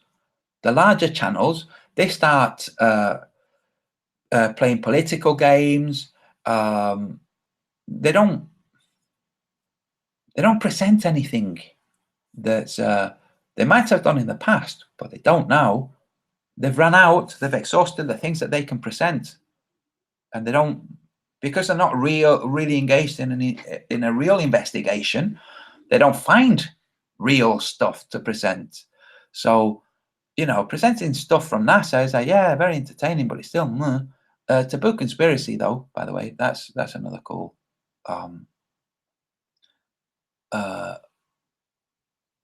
montage guy. Also, the guys They did the mirrors. I forget the name of the channel. The mirror observation across Monterey Bay.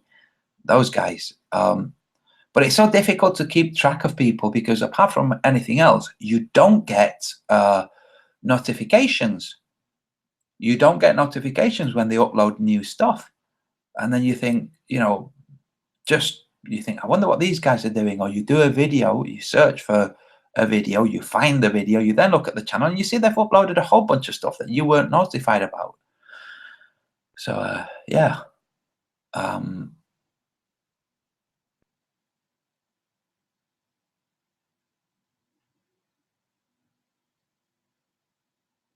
They talk about what they're drinking, yeah.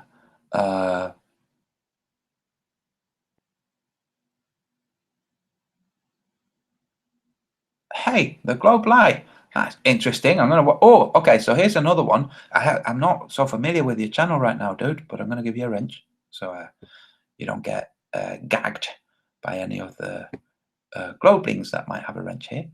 So I'm going to read out what you wrote, and I'm going to go and watch it. Can you paste a link now that you have a wrench? Can you paste a link to it to the non sequitur? So the Globe Light writes, Antonio Subiras, in the non sequitur chat, I called Red's Rhetoric an idiot. Oh, it was in the chat. Okay. He was saying Himawari 8 was real. Kyle got triggered. Comical. You did great on there. Slow gravity on the moon. Yes. Red's Rhetoric, I don't know what happened to him. I don't really see much from him. It was interesting. It was really interesting for me to see, like, I wasn't familiar with the term Dunning-Kruger effect. It was through the engagement with Globelings that I learned about this term. And I thought, okay, that's interesting. So yeah, it's a possibility that people who think that they're really bright are really kind of dim. But then I heard Red's Rhetoric triangulating the distance to the moon from the transit of the ISS and making up a triangle out of two isosceles triangles, making one. And you can't do that. You can't do that. I mean, you can't do that. You can't triangulate by combining two different triangles. You can't. That's just made up. You really can't do that. I was talking to Dr. Zach, and he said, "Dude, I've looked into the math. There's no. Where the heck has this come from? There isn't anywhere that describes this as being something that's at all legit, and it's not legit at all. It isn't legit. It's just ridiculous." So it seemed like there was a bit of Dunning-Kruger effect being displayed there by Red's Rhetoric. So in my previous channel, I called him out and I went into his chat and I joined him and I explained to him the differences between the triangles. He didn't know the three kinds of triangles. He didn't know what makes each triangle that kind of triangle. And he didn't know that you can't combine triangles to arrive at a third triangle that doesn't share any of the angles and work on that triangle. It's like, what are you doing? Just very Dunning-Kruger. But then I remember I did actually have a big, long series of exchanges with him way back when, where he wasn't really understanding that. First, of course, I understand the concept of relativity is child's play. But he didn't understand that you can't have something that's both static and moving at the same time. If you want to switch between objective and subjective, it's like, wait a second, if you want to do that, then objectively, if something is static, subjectively, it can appear to be moving. Like, that's true. Something could be static, and if you're moving, it could appear to be moving. But you can't have static and moving and then switch it over to not moving, so static and moving, to switch over, just because it appears to be moving from the subjective point of view. Because now what you've done is you said, okay, so now the subjective is here. But no, it isn't. The subjective doesn't just leap to over here.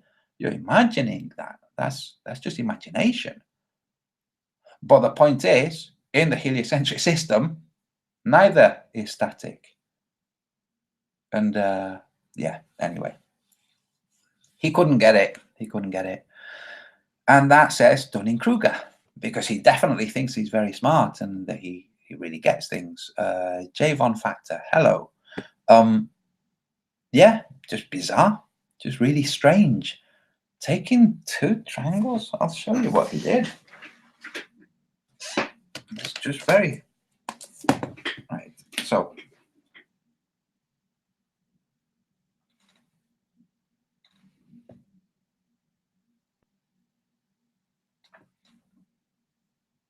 This is what Reds Rhetoric and his pal, who's an astronomer, did. Okay, let me make sure that I'm presenting it, that it's showing well. Okay, these are two triangles that are not the same. Okay. And they combined it into, well,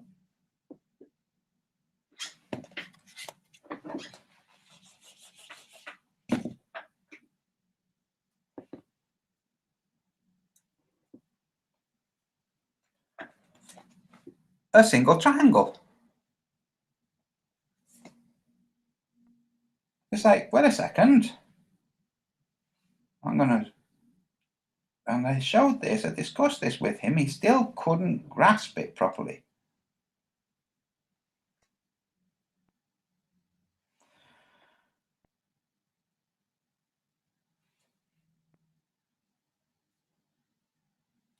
What I've done is I've added the original triangles. Like, look, this, so I'm going to remove the one that they invented. This is what you had. This angle here and this angle here. You can't just get rid of it into a triangle that's back engineered to agree with the location and size of the moon. You've just completely got rid of your triangles. What are you doing?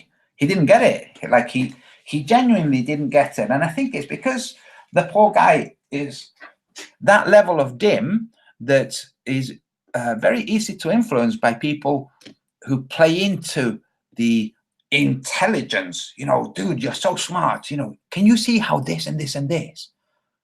And just lead them, which is what the astronomer guy did. Obviously, if you can just have, and this is what it was based on.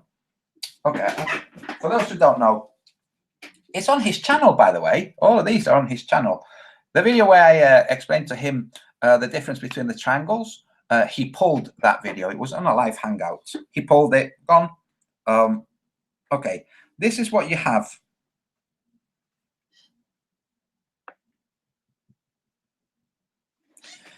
This is what you had, okay? One observer here, so Reds Rhetoric here, and astronomer here, okay? With their equipment looking up at the ISS, which transited here. Okay, can you see? It transited here. This is the point where the ISS would have been crossing directly vertically overhead. Okay? So these are the two triangles that they have. Ooh, doesn't go very, very well. 1 second.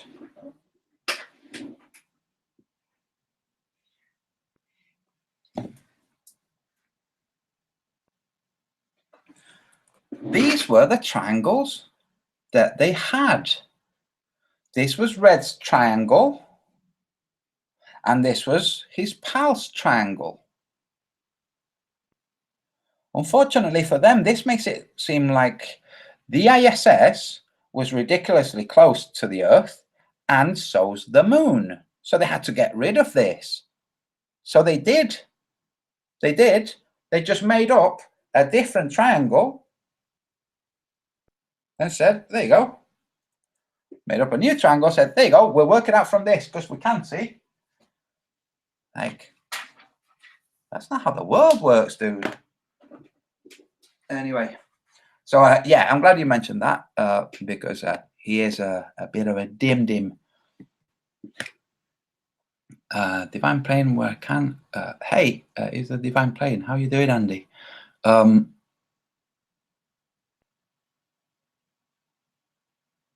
GB, so this is a flat earth stream. It is. If you go back, I tell you what, bear with me, everyone in the chat. Okay, what I'm going to do, I've never done this before, is I'm going to screen share this Hangout through this Hangout, the start of it, the part where I explain the azimuth for the new people. That way I don't have to repeat it. That's kind of that's just popped into my mind right now. So that's what I'm going to do. That's going to be interesting. So just bear with me, okay? And also I get an opportunity to warm my coffee up. So for the new people, you're going to see what has been discussed in this Flat Earth stream. And then you can check all the details yourselves, okay? So I'm going to go back to the start. Give a take. Let me see. Yes, so there's the start. Right. I hope you enjoy it. All of you who have already watched it, you're like, that's all right. But a lot of you haven't. So enjoy. This is going to be fun. Oops. Hey, where's the... It was muted. Sorry.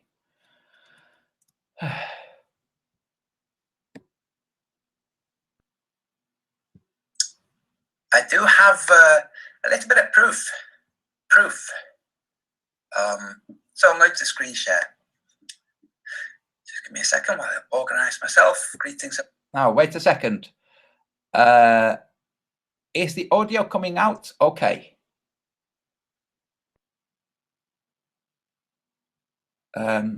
Water Jarrow's Flat Earth, thanks. I will take a look at them. People will think this is live. That's okay. They'll have that fourth wall thing going on later.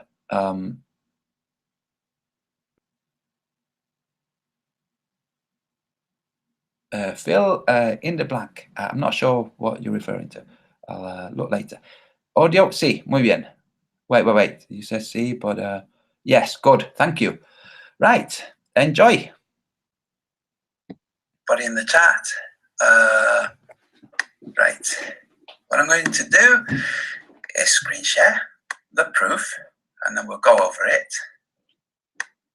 Okay, so give me a second. I had visitors just before going live. I had visitors. They're still here. I put some entertainment on for them. While I do this. And it's not like I've had visitors who came here to see me. It's family, and they're using this space as a little pit stop just for a short while. Okay, so I think everything's okay.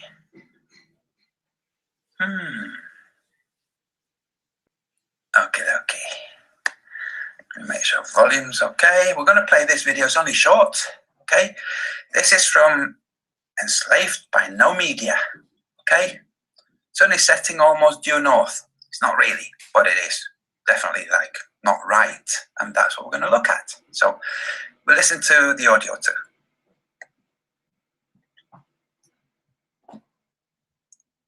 Whenever it decides to play. Right.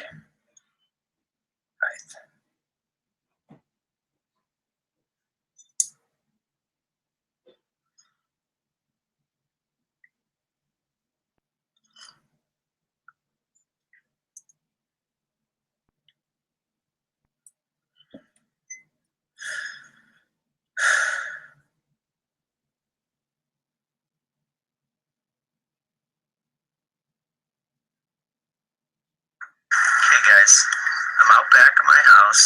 I'm checking out the sunset. It's just getting on the sun here. You see it behind that telephone pole.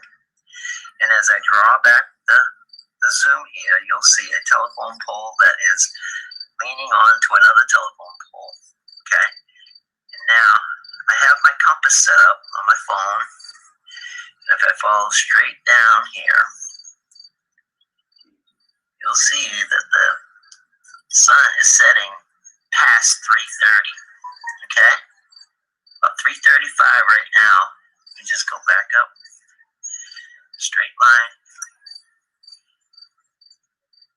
There it is. It's going to be setting almost 3:40 this evening. Just wanted to document that. Try it again. Coming down. 3:30 to 3:40.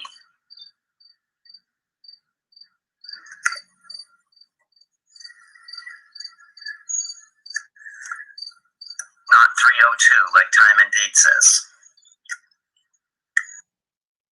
Now, oops, sorry because I hit that video.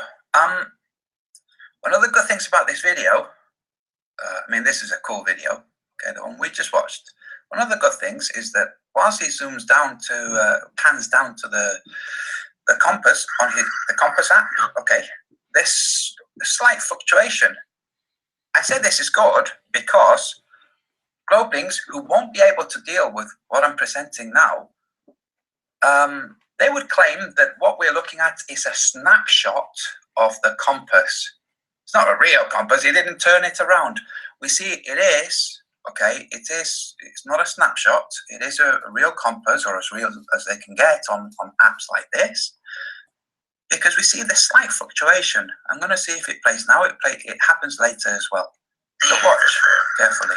Sun See is the setting small fluctuation. past 3:30. It went from 328 to 327. Okay. About And again, 3:35 right now. You just go back up.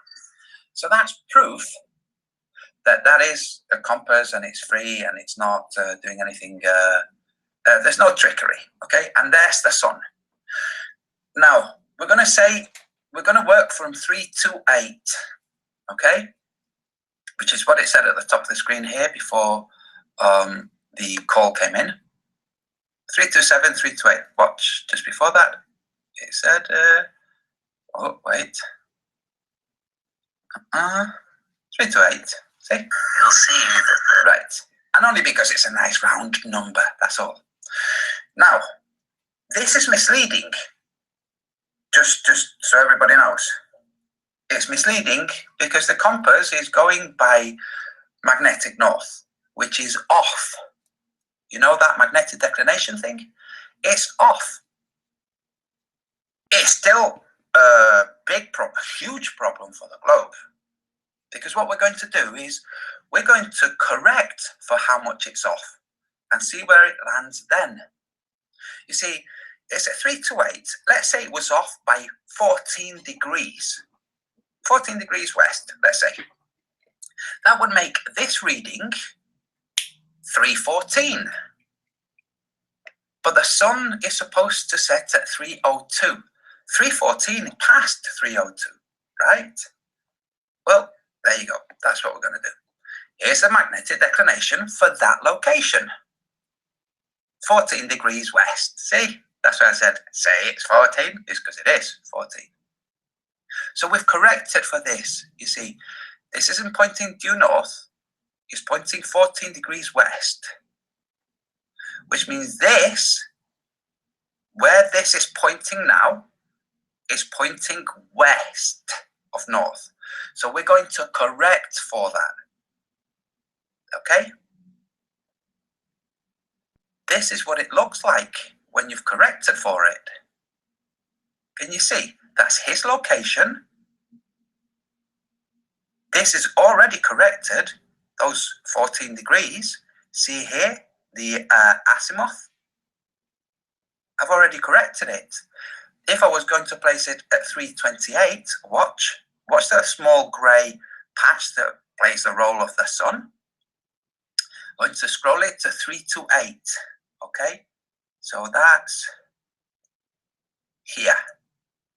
Now, because his compass is off to the west, we have to move this back. Okay, that's how you have to correct for declination.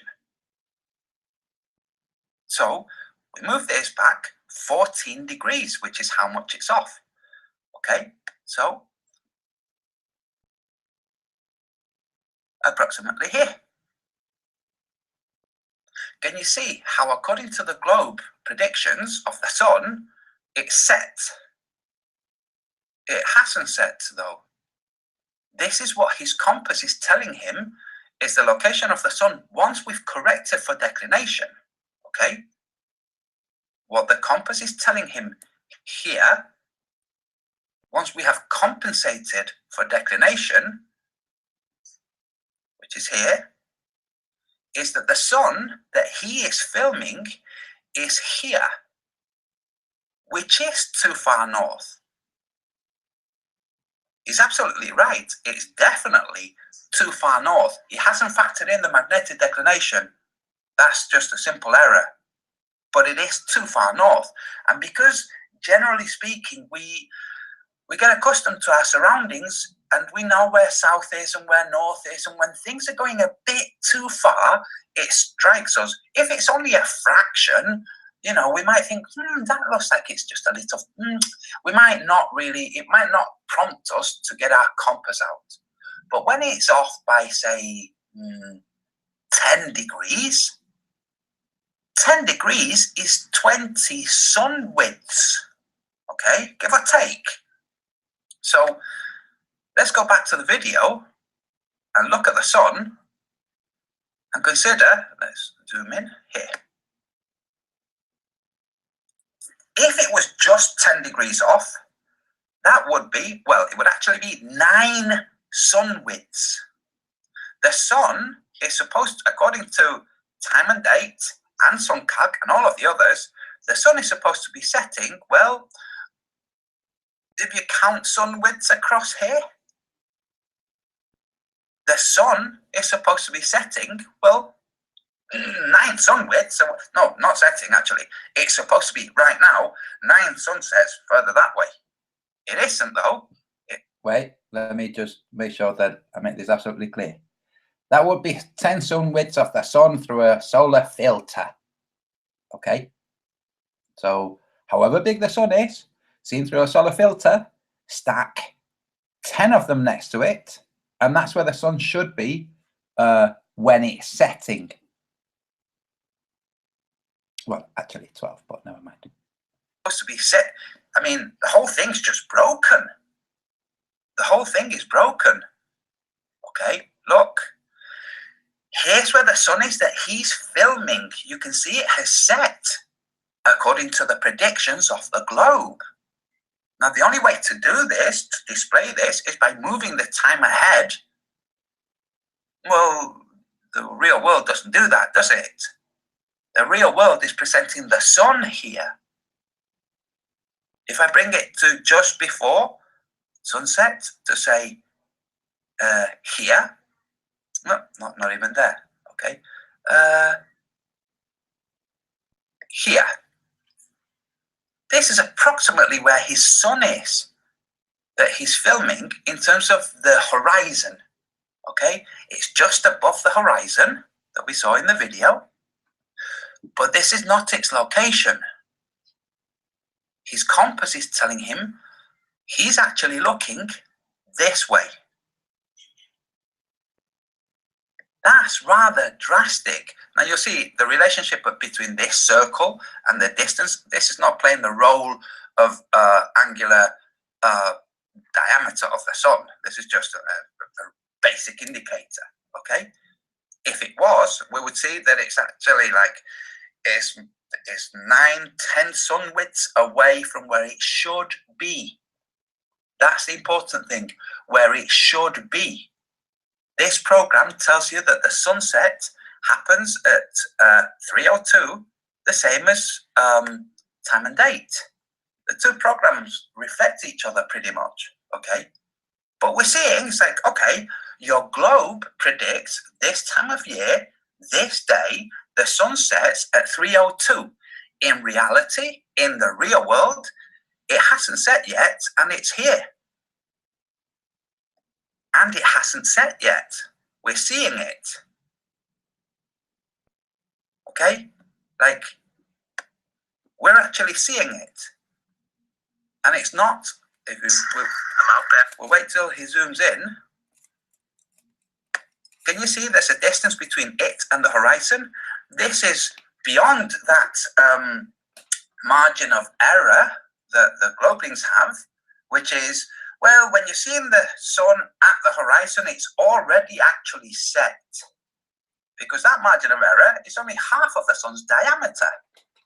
Well, we can see it's more than half of its diameter away from the horizon, beyond these trees.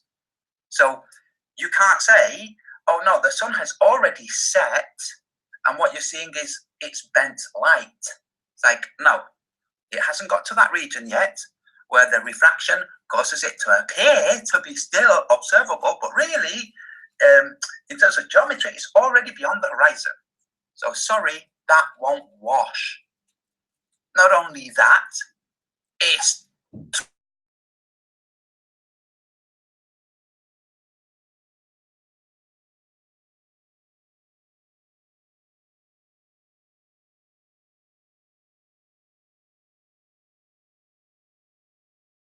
incorporated. Okay, I have already adjusted for the declination. And I've adjusted for the declination correctly. Not correctly. I mean, if you want to adjust the other way, then you've got an even bigger problem. Okay? So his compass is pointing too far west. Let's look. This is too far west, over in this region. I hope you can see my cursor. 14 degrees too far. This is. This should really be 14 degrees over here, which is here. Which makes these scroll back. That's what happens, okay? It's off, and it's wrong, very wrong. Now, those who like to get into the minutiae might say, oh, well, this is not square to the frame. It's not set square. If you were to correct, if you were to set this square, you'd gain maybe another 2 degrees, okay? You wouldn't gain 14 degrees. It's a problem for you globelings. This is proof, and this is also, by the way, this is proof that the geometry behind the globe isn't quite as rigid and exact as they think it is. It's also proof of my predictions in the Book of the Sun. That's right. I predict that all of these things will be seen more increasingly regular, increasingly often, and by more people. More people will see this. Not just because they're flat earthers. There will be people who are not flat earthers, who are into orienteering, who'll be saying, the heck, wait a second. Okay. Now, I'm going to move on to just a small little video. This video, which was very kindly passed to me, I mentioned in the last Hangout that I had a video where I showed the entirety of the Earth seen from inside the cupola of the ISS. Now, I was referring to a video I'd made where I had snapshots of the astronauts and all, in the cupola with the entirety of the Earth visible. Okay, here's a solar panel or some instrumentation. Now, what we're going to... 1 second. If I didn't think I was going to get another copyright strike and then have to challenge it, I would show Vsauce explaining that from the ISS, never mind a cupola, from the ISS, the most you can see of the Earth is 3%. What we're seeing here of the Earth is not 3%. It's a video that comes from NASA. That's right. Look. See here, NASA. And I'll go there in a second after we play this video, which I play for educational purposes. Okay? You might note that as I play it, you're seeing the entirety of the Earth, apparently from the ISS, and... sorry, I should say the entirety of the circle of the sphere. Obviously, there would be another half on the other side. So just for the autistic people out there. Looks to me like if there are any land masses, they're all greyish white. But let's see. Let's play it. I'm going to turn the volume down. No copyright strikes for the audio. Oh, it's stuttering. I'm going to play it again. Don't worry. Okay. This border, this blackness, is supposed to be the blackness of space. This is being portrayed by NASA. Okay? I pause it just to give a little bit of explanation for the Globelings who are struggling accepting reality. Globelings could argue, and it would be an obtuse argument, that this blackness is really a well beyond the copula, which would mean that the copula was in a recessed zone. No, it's not in a recessed zone, it's in a protruding zone. It stands out from the rest of the surface of the ISS so they can see more vista. And that's indicated by the fact that these panels, well, you know, it's like, yeah, no, that idea that those are walls, and these were some of the arguments that Globelings put. These are not walls. This is playing the blackness of space. You cannot see the entirety of the Earth from 250 miles up. You can't. Sorry, guys. It's literally impossible to see the entirety of the Earth from 250 miles up. Now, what I'm going to do, and the system might freeze a little bit. Now I'm going to scroll ahead to where I pull up Google Earth. There.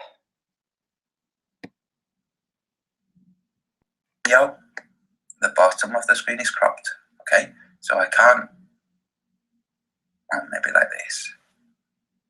Okay. There's no way to actually really match the two accurately, because if I say, look, let's match it now, well, then I'd be making Google Earth smaller, which would be telling us farther away. So the best we can do is make this as large as we can, and then make Google Earth as large as we can. And when the Globelings get into the maverick thinking of, no, it's just not accurate, it's like, yeah, that's fine. Google Earth is telling us that the altitude, sorry, let me match it up again. So, whoa. Google Earth is telling us, is that approximately the same size?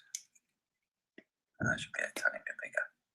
Oh, God, it's so, there you go. We'll make it this size. Okay, we'll make it even bigger than it is on the screen from the video.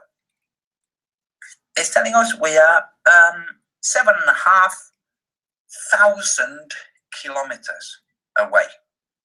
That's Google Earth. Google Earth is telling us that in order to see this much of the Earth, would have to be 7,000 kilometers. Okay, let's move to see 200. Let's go kilometers to miles. Let's say 400 kilometers. Okay, this is 400 kilometers according to Google Earth.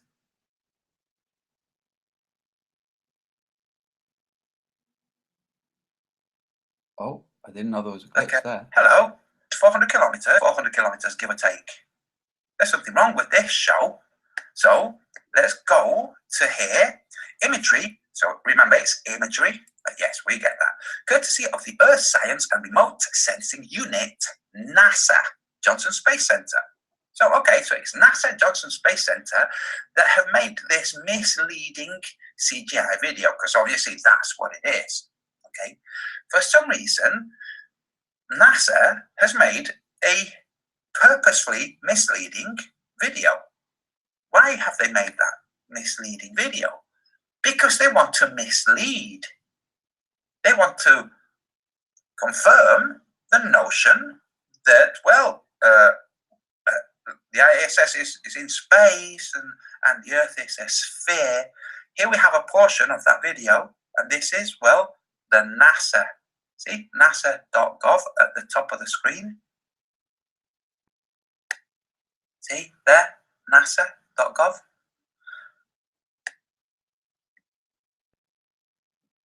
Globelings, look, we're telling you the Earth isn't a globe. You're mistaken. It's not your fault you're mistaken. You're mistaken because you've been misled. You've been misled with images like this. You've been misled by NASA and other organizations. Why would they mislead you? That's a question for you to determine its answer. There's no point asking us. Have you been misled? Yes, you really have. Can you excuse that misleading footage? Can you excuse it? If you can, that's fine. Excuse it away. Now, excuse this. Can you excuse this? Can you excuse the fact that you yourselves can go out and check your sun according to your globe theory? Let's see where it says in your location. You'll see, oh, actually, this is starting to really, really break down. You see, let me walk you through this. And luckily, I have Google Earth still here.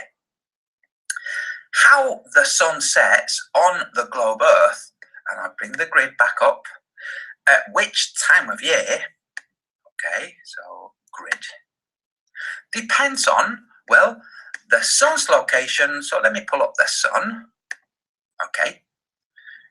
The sun's location and the time. Oh, it's taking its time bringing up the sun. It's okay. Take your time. It's based on the time of year and therefore our location on our yearly orbit, and that orbit, our location in it, determines whether it's equinox period or a solstice of winter or summer, or a stage in between. Okay. For some reason, Google Earth is refusing to present me with the sun. Let's see. Aha, there you go. Now it's present. Right, so let's go to June. Oh, we're on June already. We're on today's date. That's amazing. Right. See how... Oh, another glitch. Ah, this is when Rolf called me. Interesting.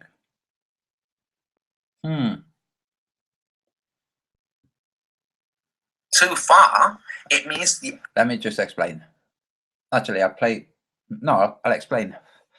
Where we are on the globe theory orbit at this time of year, where if you were to look in terms of a north-south from the sun's point of view, so the sun's heading north, okay? We're just setting a frame of reference. The sun is heading north through space. The Earth orbits at 66 degrees around that sun. It doesn't orbit at, from east to west perfectly around that sun. No.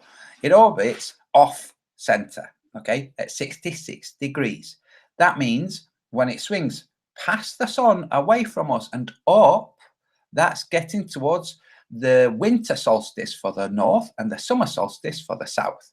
And then it comes back towards us and equinox, and then back further down, and that gets to us the summer solstice in the north and the winter solstice in the south. That's the theory, according to the globe. This is all based on the angle of the axis of the Earth. The angle of the axis of the Earth, it's already incorporated in the motion that I just described, north and south, okay? Consider the Earth to be a gyroscope with a fixed rotation. And towards the north, if you were to project that axis outward infinitely, it would cross Polaris, okay, at the north. But the sunrise and sunset is based on that axial tilt and the time of year, which means our place within Earth's orbit. You can't have the axial tilt shift by however many degrees. It would have to shift in order to present the sun 14 degrees farther north. It's impossible to have that and the north still point to Polaris. 100% impossible, not unless Polaris has also actually shifted, in which case you'd have no frames of references whatsoever. So let's continue. Axis is 14 degrees off. Now, if the axis had actually shifted and was really 14 degrees off, it would mean Polaris would be 14 degrees off too, which would mean that Polaris in the sky would present itself 14 degrees south of north. That's not what's happening though, is it? No. Well, how can the sun be setting 14 degrees off if the Earth's axis is not 14 degrees off too? How could that happen? Well, it can't. It can't. That's just not doable. You can't do that with geometry. Oh, that's interesting. The sun hasn't changed its course. The Earth hasn't changed its course, according to your globe theory.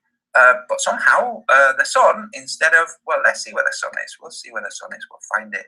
It will appear in the background. There's the sun. Okay. There's the sun. For the sun to set 14 degrees farther north, it means the Earth's axis has rotated. It has rolled. It hasn't though, because the Earth doesn't actually have an axis in the way that you globians think. But do knock yourselves out with your geometry, your math. Make sure you do drawings, not just the math. Okay. Make sure you also do the drawings that go with it and present it. Make a video. Explain how the sun can be 14 degrees off its azimuth at sunset, 14 degrees off from 42 degrees north latitude. Okay, which is, I should say 71 degrees west. Location where the sun it was 14 degrees off. Okay, there you go. Now I will. That was interesting. Now I'm going to scroll right back to the end and stop screen sharing. And I hope that made things clear for the people who joined more recently. Now I'm going back to the chat and then we'll wrap up. Wow, it's getting really gloomy. Yeah, let's see. So I'm scrolling to see comments people are making. Where's Wally says the ISS shows smoke plumes too, not CGI. Oh, that's interesting. Because apparently the ISS shows the entirety of the Earth while simultaneously showing 3% of it. That's interesting, isn't it? Where's Wally? But I suppose with relativity, the kind of relativity that rhetoric uses, something can be both its entirety and 3% of it at the same time, right? Where's Wally? Oh, Himawari. No, wait. Please don't block his comments. Where's Wally is hilarious. Himawari even shows grass greening after floods. That's fascinating. That's absolutely fascinating. Wow, that's brilliant. But yeah, you know, so the ISS shows 3% while showing the entirety, as if 3% and entirety were not mutually exclusive. Now, this is one of the things that the postmodernists have tried to do. They have tried to reclassify truth as a merely subjective state or quality or essence, as merely subjective. This is where you have the half-wits like flat earther Anthony Riley saying that there are no absolutes. It's like, you mean apart from the absolutes, right? You mean apart from those, there are no absolutes? You know, like up and down, like they weren't absolutes, right? Well, yeah, they are. Just because left and right are not absolutes doesn't mean that up and down isn't, you know, or aren't. See, when people point right and there's somebody facing them and that person's pointing Well, in the same direction, which is my right, they're pointing to their left. That's right, left and right are subjective. When I point up, which direction does the person facing me point? That's right, up. If the entirety of humanity pointed up, where would they be pointing? Well, up, that way. That's right. That's because up's an absolute. And if they dropped something that was heavier than the air around it, it would drop down for all of the humans pointing up, holding an apple, dropping it, going, ooh. See, that's how it goes in the real world. That would make up and down absolutes. There's also other absolutes, you know, like fire burning, you know. You might say, oh, fire doesn't always burn. Like, really? Fire doesn't always burn? Why don't you show us with a candle and your hand? Like, no, I'll show you with a candle and something else. Like, no, you're showing a state of fire that is isolated and has a singular event or effect. Show simultaneously that it doesn't also have the other effect, like the burning. So for instance, let's say you get a MIG welding bar, let's say. You held it over the flame and said, see, it's not burning. And then you hold your finger over that, like, you know, oh dear, it is burning. So, Van Degon writes, hi, hola, Antonio, buenas tardes a todos, casi 100 personas en chat. Enhorabuena, Antonio. Muchas gracias, Van. Hi, Antonio, didn't NASA say that percolating video was showing a deformed view of the 3%? If not, they are more stupid than I thought. They are. But wait, no. They're not more stupid than you think. The people who think that they're showing something that's true are more stupid. But the guys at NASA know how stupid people are. That's why they aim things to those people. They know the lowest common denominator. As long as they keep the minds of the lowest common denominator, which is the largest bulk of the population, at peace, as long as they keep those minds at peace, which also means under control, then that's fine. They've met their target. They've reached their goal. And that's what they're doing. The majority of the people on Earth, the majority of the people in the West cannot handle, let me start again. Out of all of the people in the West, the vast majority of them are lowest common denominator. I'll do it with a pie chart. Right.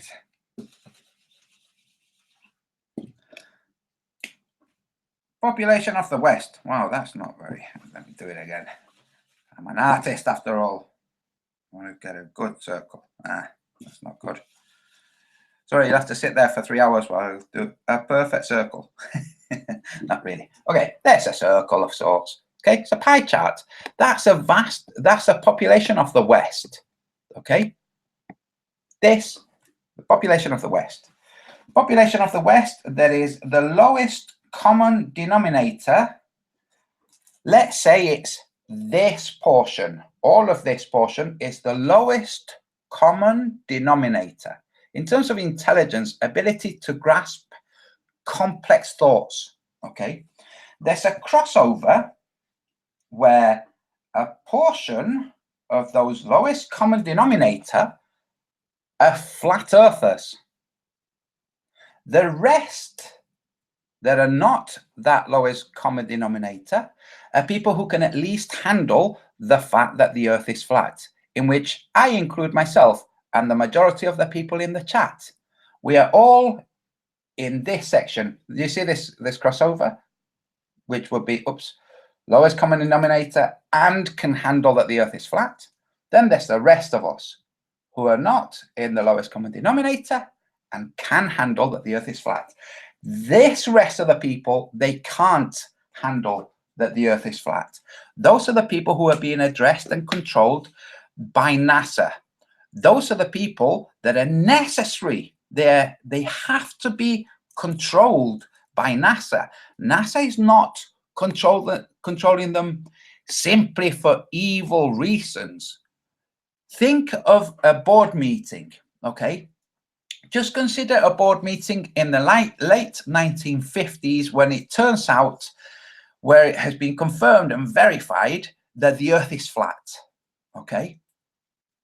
This just happens to be this ramping up of space talk. They can't climb down from that for whatever reason. I mean, they could. I think they could have done. They could have said no. But there would have been a long series of discussions by people saying, but if we do, then a whole bunch of people will get on boats and they'll do like they did with America. They'll try and go and conquer lands. We'll lose all those people. Those people bring me my food in the morning. Don't want to lose all those people. So let's control them and tell them there's nothing down there. But didn't Admiral Byrd just say that there was? Yeah, well, we'll just keep not repeating that, and we'll just keep telling them, look, space, sphere, nowhere else to go. And that's what they did. Now, is it good to keep people enslaved so that they can bring you your food in the morning? No, of course it isn't. What would the best option be? Maybe the best option would be, well, slowly tell people that the Earth is flat. But at this point is where we have to enter into pragmatic thinking. There isn't one organization that's in charge of the information that reaches people everywhere on the world. There isn't one body that runs all of the thoughts of the Earth, that has access to all the different education systems, media, and whatnot. There isn't. So whilst you've got some people going, the Earth is flat, you've got the majority of the people saying, no, no, it isn't. Look, astronaut. And that's what it turns out. There are evil people in the world.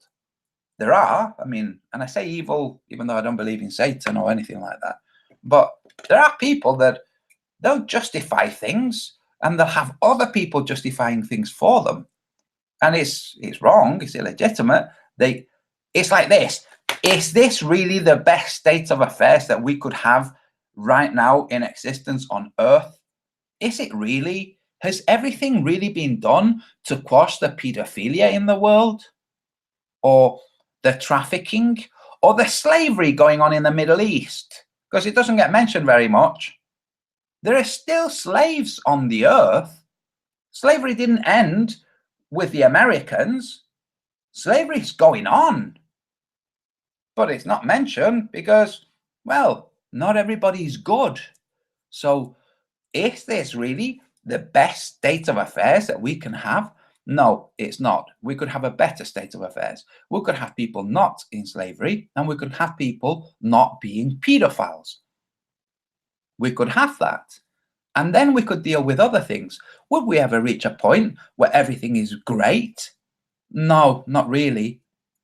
Not on this plane. A point where everything is great? No, it's not doable. You'd have to modify humans to drop their negative proclivities, which means you'd have to have limited humans.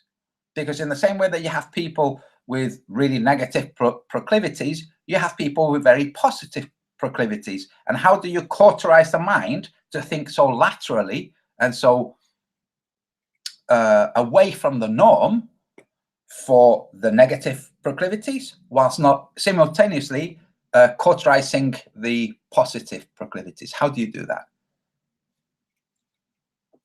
So that's the world we live in. I see people without wrenches. That's cool. Let's see. AUWL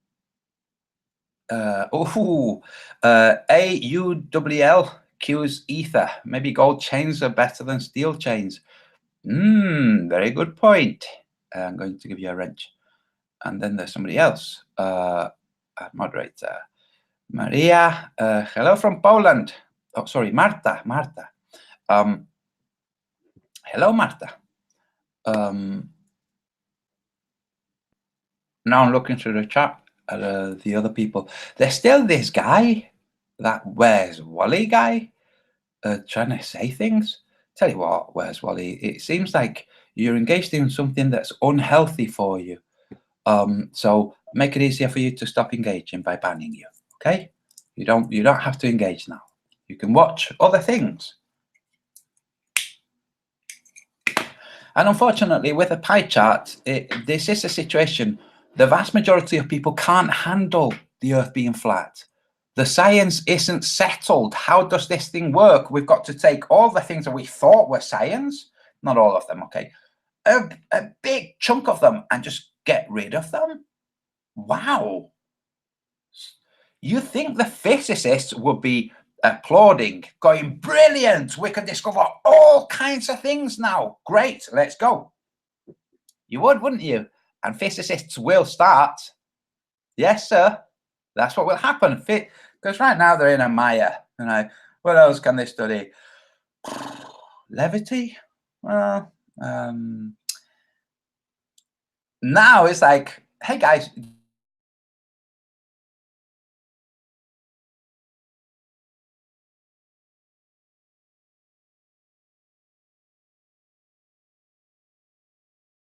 want to study light. That's physics. That's shape. Is there a physics of it? Is that called cymatica or cymatics? Is there a physics of form? You see, we've had this idea put to us that light is a wave. It propagates like a wave, which is silly, but it moves like a wave. Okay, a wave of what shape? And that's what you get. A wave of what shape? Well, wave shape. Like, okay, can you make a 3D model of it? If they do, they end up showing a corkscrew inside a tube. Guess what the Book of the Sun describes light as? Well, an energized tube, filament, cable. It's ray. It's an energized ray. Anyway, let's see.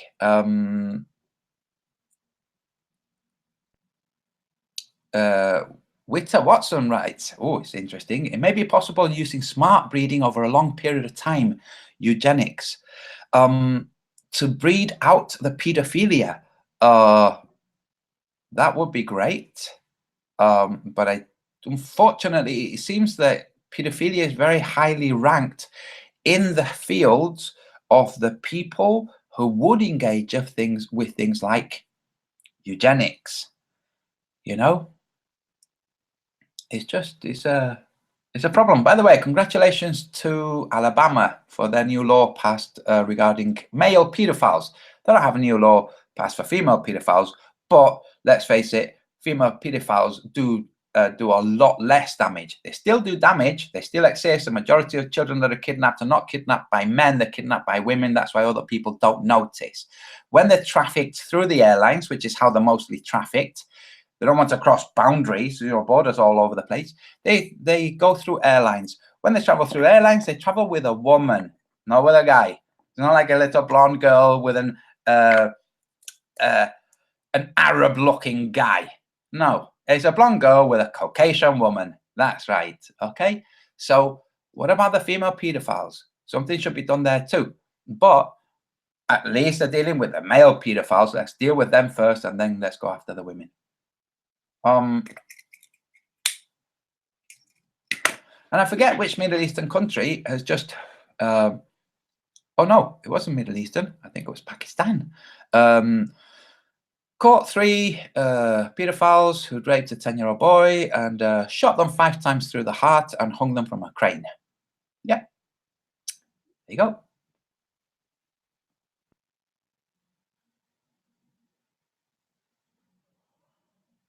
Daniel Smith says, I have my own way of describing it. It doesn't involve tubes and right-hand rules. Interesting. How do you describe it, Daniel Smith? Without tubes or rays or beams?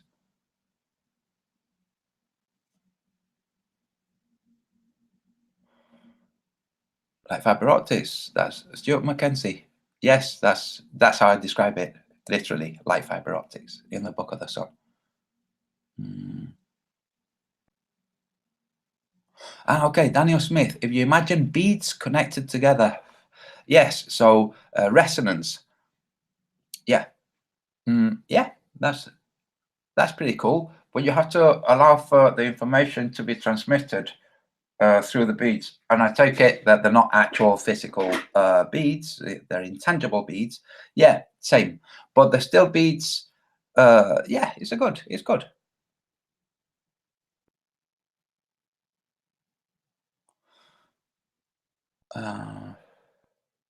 Yeah, I like that, Daniel Smith.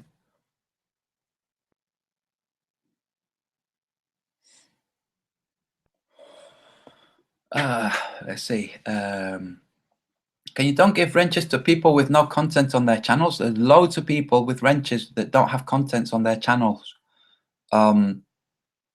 Really, some of them I know, like personally. So no, people not having content on their channel doesn't immediately make them a troll.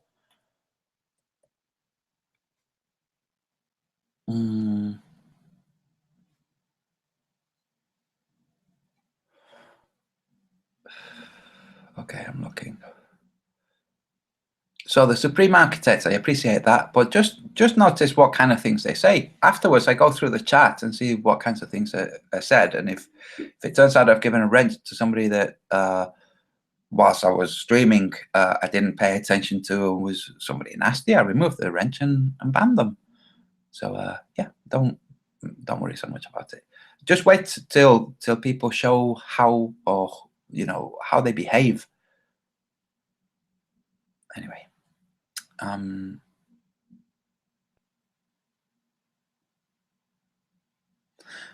Owl accuse Earther. Globalists want to see a real hot flat model. They don't. Simon Dan bought my book. So this is Globe Earther who calls himself Simon Dan. He bought a copy of my book, telling his people that his viewers, that he would review it, and he hasn't done. He can't review it. Because if he reviews it, he'll be prompting questions in his viewers, and that's not good for his position. So he's not reviewing it. Of course, he can't. But that does a hot model of the flat Earth described in that book, at least in terms of in terms of light, illumination, and the sun, and some of the energies, some of the shapes and vectors of the energies that run it, that cause it, in the Book of the Sun. The second Book of the Sun will go into a lot more detail. The second Book of the Sun is going to be much harder hitting, and there will be something in it that I will be presenting. First, I'll be presenting it to a team of physicists to tighten up, and if they want to include any equations to help, great. And then I will be presenting it to physics journals, to real science institutions.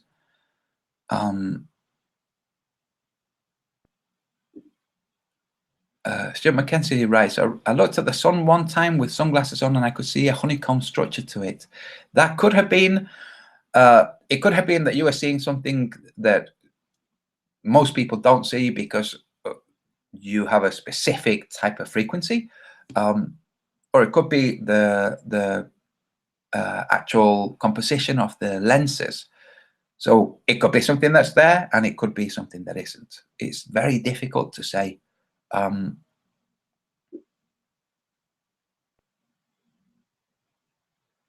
What? Stephen Parker just arrived, and this may have been discussed. It hasn't, but apparently holidays are available on the ISS in 2020. Right. You can have a wrench for that. Very interesting. That's fascinating. And there's Nevin Sepak who writes Milan's Rabot. I don't know what that means, but you can have a wrench too. Even if it means, you stupid flat earther.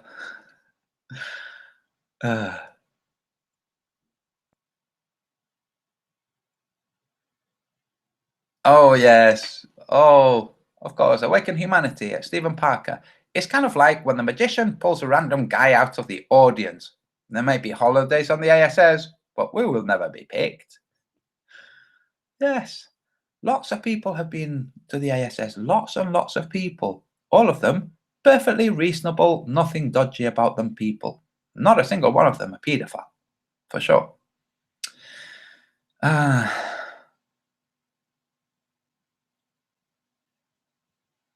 now I'm going to look at the emails that you sent me. Water Gyros Flat Earth. Let me take a look.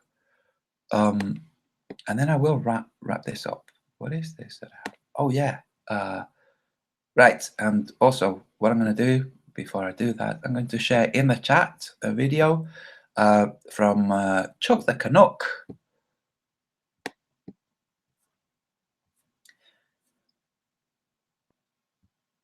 And the comment section will be left open to this video. You might find, if you come back in a couple of weeks, comments from Globalings, but you will find none that are actually refuting anything with a video of their own explaining the 14-degree discrepancy, because there isn't a way of explaining it on the globe. It's just not doable, so they won't. What tends to happen, by the way, I don't know if you guys have seen this, but it's the much younger channels or the much younger flat earth content providers in terms of how long they've been active on YouTube that receive the vast bulk of trolls. How's that happening? You think that trolls would just immediately race at FE, stop trying to send me emails, they're just deleting them, silly. You think that trolls would just go after all flat earthers, any they come across, not the ones that are kind of relatively new. Like, it's interesting, isn't it? Right, let me see.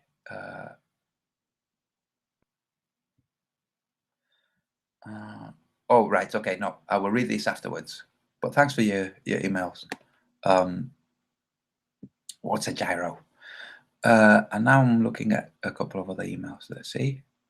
Oh, cool. I have a message from Awaken Humanity. Thank you. I will read that. I'll respond to that afterwards, if that's okay.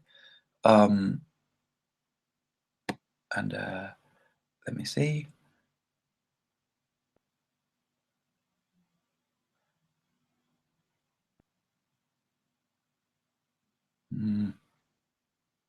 Okay. Right. I think I'm gonna wrap up. I want to read some emails, but I'm gonna look in the chat.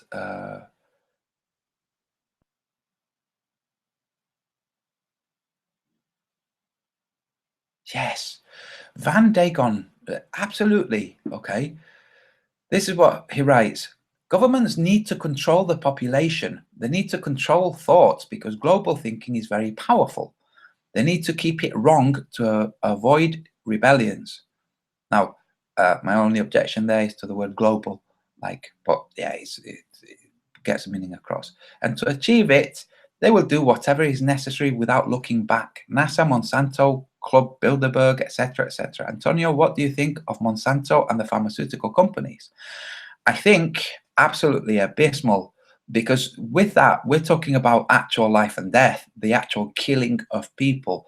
When you have a group of people that are massively powerful but have they see value in life in such a different way to how the majority of the people on earth see it.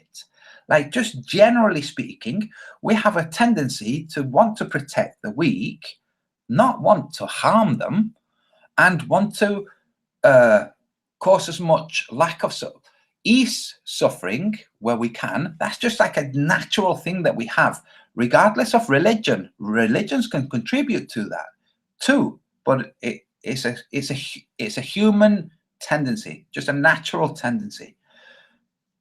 But when you have, say, an elite, like the heads of some pharmaceutical companies, who know that their treatments are killing people, they know this, but they think that's okay. It's okay if a few people die from this, because a lot of money is made and a lot of other people don't quite die. And all of this money that's made, it all goes, a big chunk of it, to my estate, but a lot of it goes to lots of people who, they run the machinery of society through paying their bills and consuming and contributing. And I can't think a way of doing that without something that involves killing a few people. So I have to rationalize the fact that I kill a few people through my kind of ideas or the entity that I am in charge of. That's what they do. You think they go, let's see if we can find a way of not killing people, of actually making people better, and still running this machinery that they've invented as being a necessary state of society. It's an invention, but they engage with this. The Globalings, after all. Yeah, that's what I think. Absolutely abysmal. I just heard that glycophosphate has been banned from so many countries, but now they've decided, maybe we'll start putting it in vaccines. We've got a whole bunch of it. We can't just chuck it away. If we put it in vaccines, we can at least make some money back. That's where things go wrong. That idea. And yeah. Fresco's wisdom. See you later. Sergey, we have to talk about millions of slowly dying. Yes. And do you know what, Sergey, you've just joined again. I just see you now, but I'm just about to wrap up. The last 2 times that I've seen you in the chat, it has been just about when I wrap up, when I close the Hangout. Yeah, right, guys, I'm going to wrap up. That's it. Otherwise, God, do you know, I started this Hangout saying this was going to be a short one. So I am. Okay, bye all.